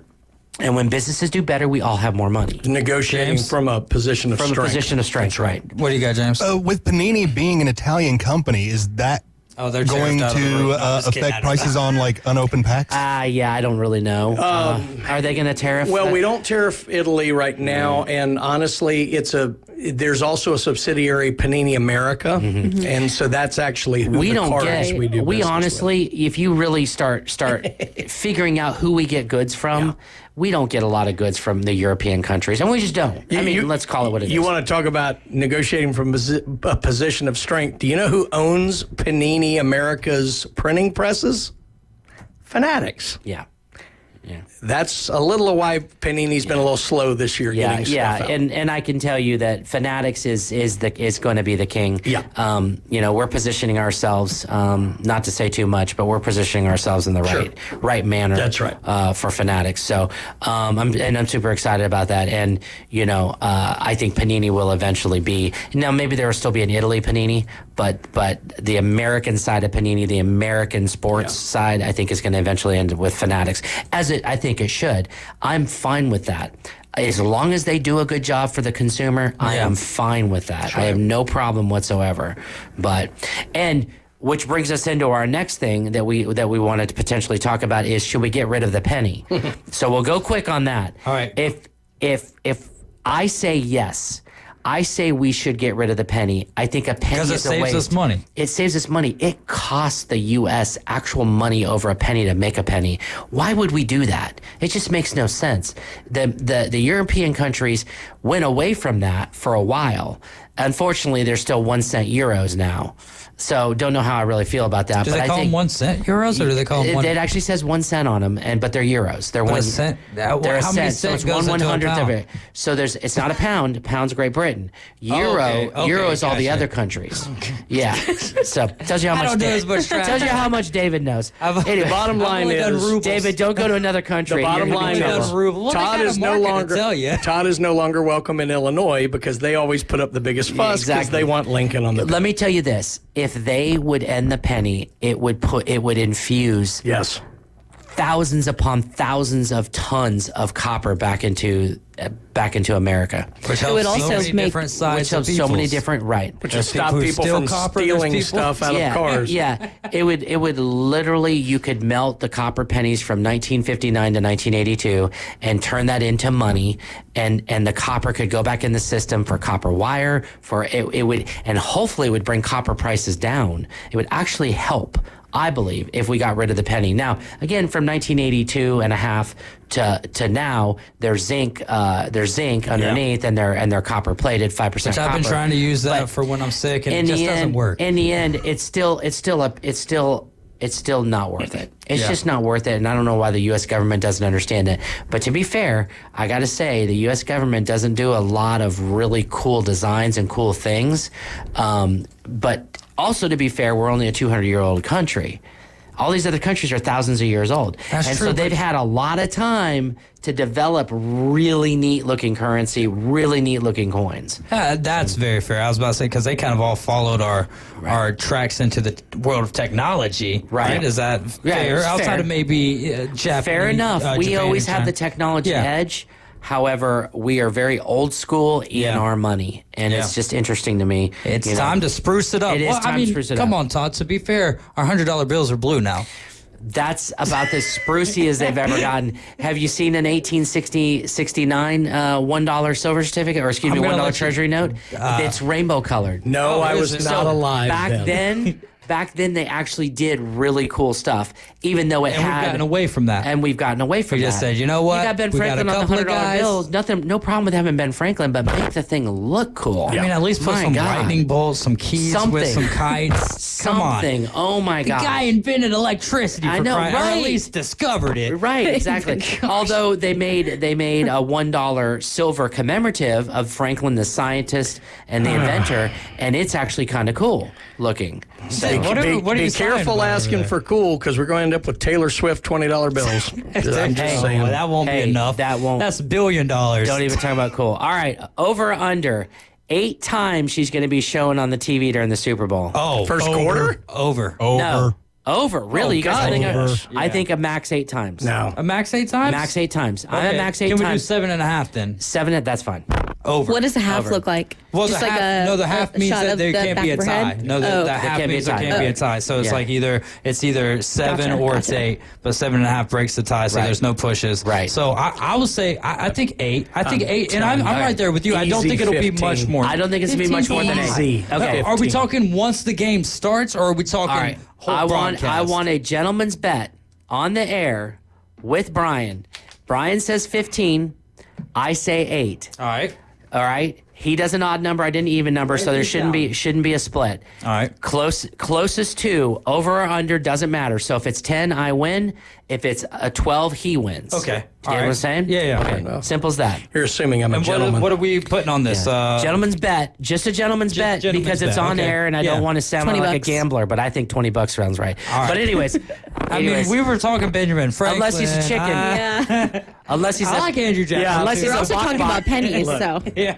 Any listener to this station knows I'm not afraid of gambling. So I think we're all right. Anyways, so I think we should get rid of the penny. That's my opinion. When we have more time, we can discuss it further. Yeah, but, I love I just wanted to say that I think we should get rid of the U.S. penny and just go to the nickel system, nickel and above. I think would be better, and it costs us for nickels too. You know, I don't understand why most things are What coinage do we have that doesn't cost us money? probably the quarter. So why not just dime and quarter? Okay, dime and I and would quarter? say go to that. Yeah, I mean then the 10 dime's cent small quarters. enough that 10 cent. Just round everything by 10. Yeah, working So on a what? 10 scale makes sense It to makes our people kind People of can actually sense. multiply in 100%. like tens. Yeah, And just drop again- the 1,000th. Just make it the 10th. That'll make it so Yeah, much yeah, easier. it's simple. Anything's a .90, .80, .70, whatever, or better. And get rid of our taxes. And the way you can split it, is with quarters. Yeah. And you could even get rid of the quarter at that point and just do 10 cents and 50 cents and but probably not get rid of the quarter. But Got a my lot of point those is saved that, up. It would make the collectible value go and up. that's another thing. Yeah, that's why he's saying that. See the ulterior motive here. I'm not saying that Behind the It's scenes a with truckload of Julia. pennies. He's just waiting. Did you really have to tell them that? Did you really have to tell them that? Hey, listen, Oh, our my Lord. listeners love honesty.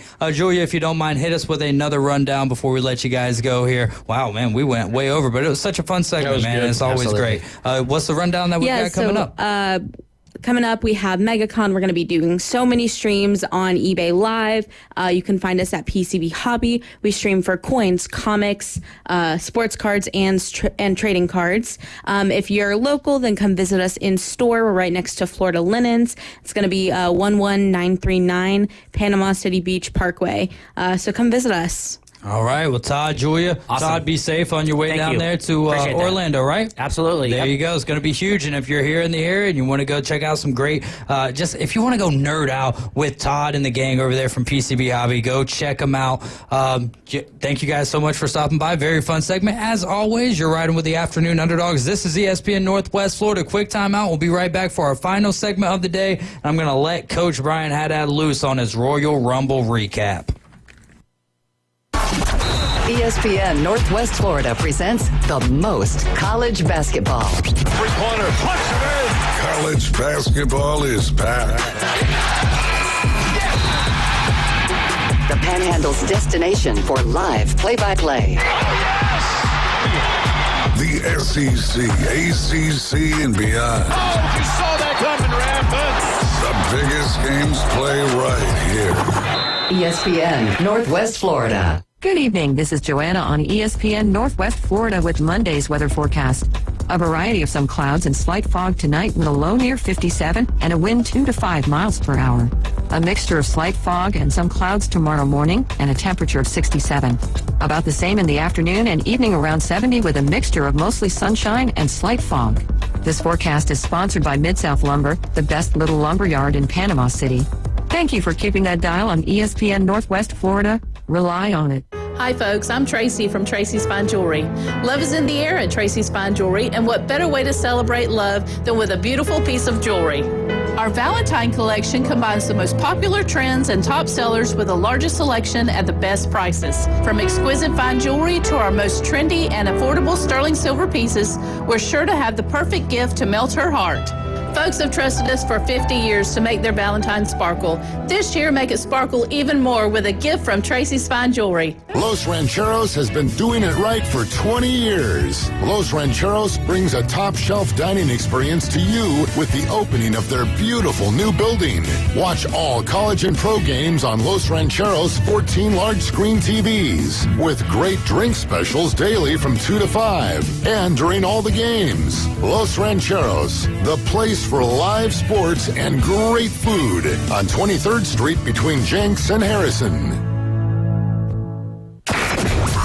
Brace yourself and strap in for the ultimate adrenaline rush. Now back to the Afternoon Underdogs, ESPN Northwest Florida. We are back. Final segment of the afternoon. You're riding with the Afternoon Underdogs, and this is ESPN Northwest Florida, 104.3 here in Panama City, 101.9 in Port St. Joe. I'm David Hayes along with Coach Brian Haddad and James Fife along with us. That was the PCB Hobby Takeover with Todd Mueller and Julia as well. All right, we don't have a lot of time, so we'll catch up on best and worst of the weekend tomorrow afternoon. I might even just let that status marinate for a little while. Royal Rumble 2025 Royal Rumble was this last Saturday, and Brian, I got to be honest with you, I watched the entire card. Well, then you watched all Saturday because that was a long show. It basically was. Started about 5:06, I believe, because the apparatus I was watching on was playing an old U.S. title match, and then shifted right on over into Stephanie McMahon announcing the 25 Rumble. Yeah. You know, it was funny because, with Monty and Farrell, we were talking about how they've kind of found this model they like in the 2.5 to 3 hour PLE, but Royal Rumble is huge. I mean, it's probably the second biggest one that they do now, and it probably will go to 2 days because 4.5 hours is a little bit long for 4 matches for sure, and they don't need to feel rushed. But it was then like a ladies match and then the ladies Rumble. I think the ladies Rumble headlines one night, the men's Rumble headlines the other. But the other thing that it does allow you to get a few more people on the show, which I think would be good. It was an excellent show. Started with the women's Royal Rumble, which not a whole lot of surprises, but probably the biggest crowd pop of the night was Alexa Bliss came back. First time in almost 2 full years. And that was a big deal because she was one of the biggest names in wrestling on the women's side for a very long time. And they had put out a lot of feelers that they were having contract issues with her and that she wasn't going to be back. And typical WWE swerve, it was great. And the crowd loved it. Charlotte Flair made her anticipated return and actually ended up winning the event. But Nikki shout Bella? out, I'm not a big Nikki Bella fan. That was good for the crowd. I don't even know who that is, but it's been a while since she's been involved, right? Yeah. My favorite was Natalya. That's who I was Natalya's great. They need to do something with her before she retires because she is the true kind of, original lifeblood of that division. I will say this, the NXT women, this is the group of the future. They stood out. Whatever, Julia, Stephanie Vaquer, now Jordan Grace, who's just signed, and then Roxanne Perez, who's about to come up. She'll probably come up after WrestleMania to the main roster. She was the MVP of the Rumble. She went over an hour, set the record. She was the last one knocked out by Charlotte. Yeah. So that was a pretty good match, pretty expected decision, but the right one for Charlotte, who's been gone over a year herself. Yeah, October, I believe, of 2023. The tag match always had the trouble of being the match that was probably the popcorn match, if you will. They did a good job. The finish was not great with the Street Profits getting in, but it was about setting up the future stories between DIY and... That's correct, and the Motor City Machine Guns. Cody and Kevin Owens was about as violent a match as I've seen in a while. Like, I still am wondering, like, is Kevin Owens okay? Yeah, there were two huge spots on the ladder. It wasn't the greatest flow to the match I've seen, but there were two huge spots on the ladders that were scary. And they're almost teasing Cody kind of getting meaner. Yeah. And I don't know if it's going to be for a heel turn, but they're definitely changing his persona, which is interesting. And then, of course, we get to the most anticipated match, the Men's Royal Rumbles, probably the strongest field since 92. Wow, really? Yeah, and they absolutely... They knocked this one out of the park. Now, there's a lot of people who don't like the result. We'll get to that. They started with the right people. You get your workhorses out early. Rey Mysterio, Penta, huge matchup. Chad Gable's third. Yeah. Carmelo Hayes is fourth. I mean, they did that. They do a comedy spot with Otis after that. Yeah. I Show Speed runs in and gets knocked into oblivion. That spear from Prom Break. Props to this guy for taking two huge bumps. Yeah, because then he gets tossed out and is thrown over a big dude. Then you have, Joe Hendry coming in, huge star of the future over in TNA, then Roman Reigns. Then you have that stretch where Cena, CM Punk, Seth Rollins come out in order. It was unreal. But surprise of the night, and probably shouldn't be, Jey Uso, the Yeet Man himself. He's so over with the crowd. He's definitely one of the rising stars. They actually let Jey Uso, and he knocked out John Cena last. But the point of the Royal Rumble is it sets up tons of stories. Mm-hmm. You're going to have Drew and Damian Priest. You might have something with Logan Paul. You've definitely got CM Punk and Roman Reigns and Seth Rollins to tell stories. You've got a lot of little stories wrapped up in there. So great show overall. Surprising finish with Jay going over, but pretty darn cool. Yeah, I really did enjoy it. I wish we had a little bit more time to talk about it. That's why I was trying to just go out of the gate with it, but we had a ton of other things that we had to dive into. Guys, the most important thing that I say every single day, Jesus loves you, and so do I. And y'all have a great evening. Be safe. We'll be back here tomorrow at 4. Coach Haddad, what do you say on Mondays? Oh, watch the Titans screw up the draft. We'll see y'all later. Be safe, y'all.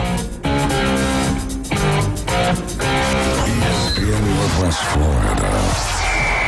It's the Coach James Hale Show. 100% rating is Michigan. The Alabama dude is number 2 with a 99.62. Thank you very much. Know your facts, Jack. Don't spew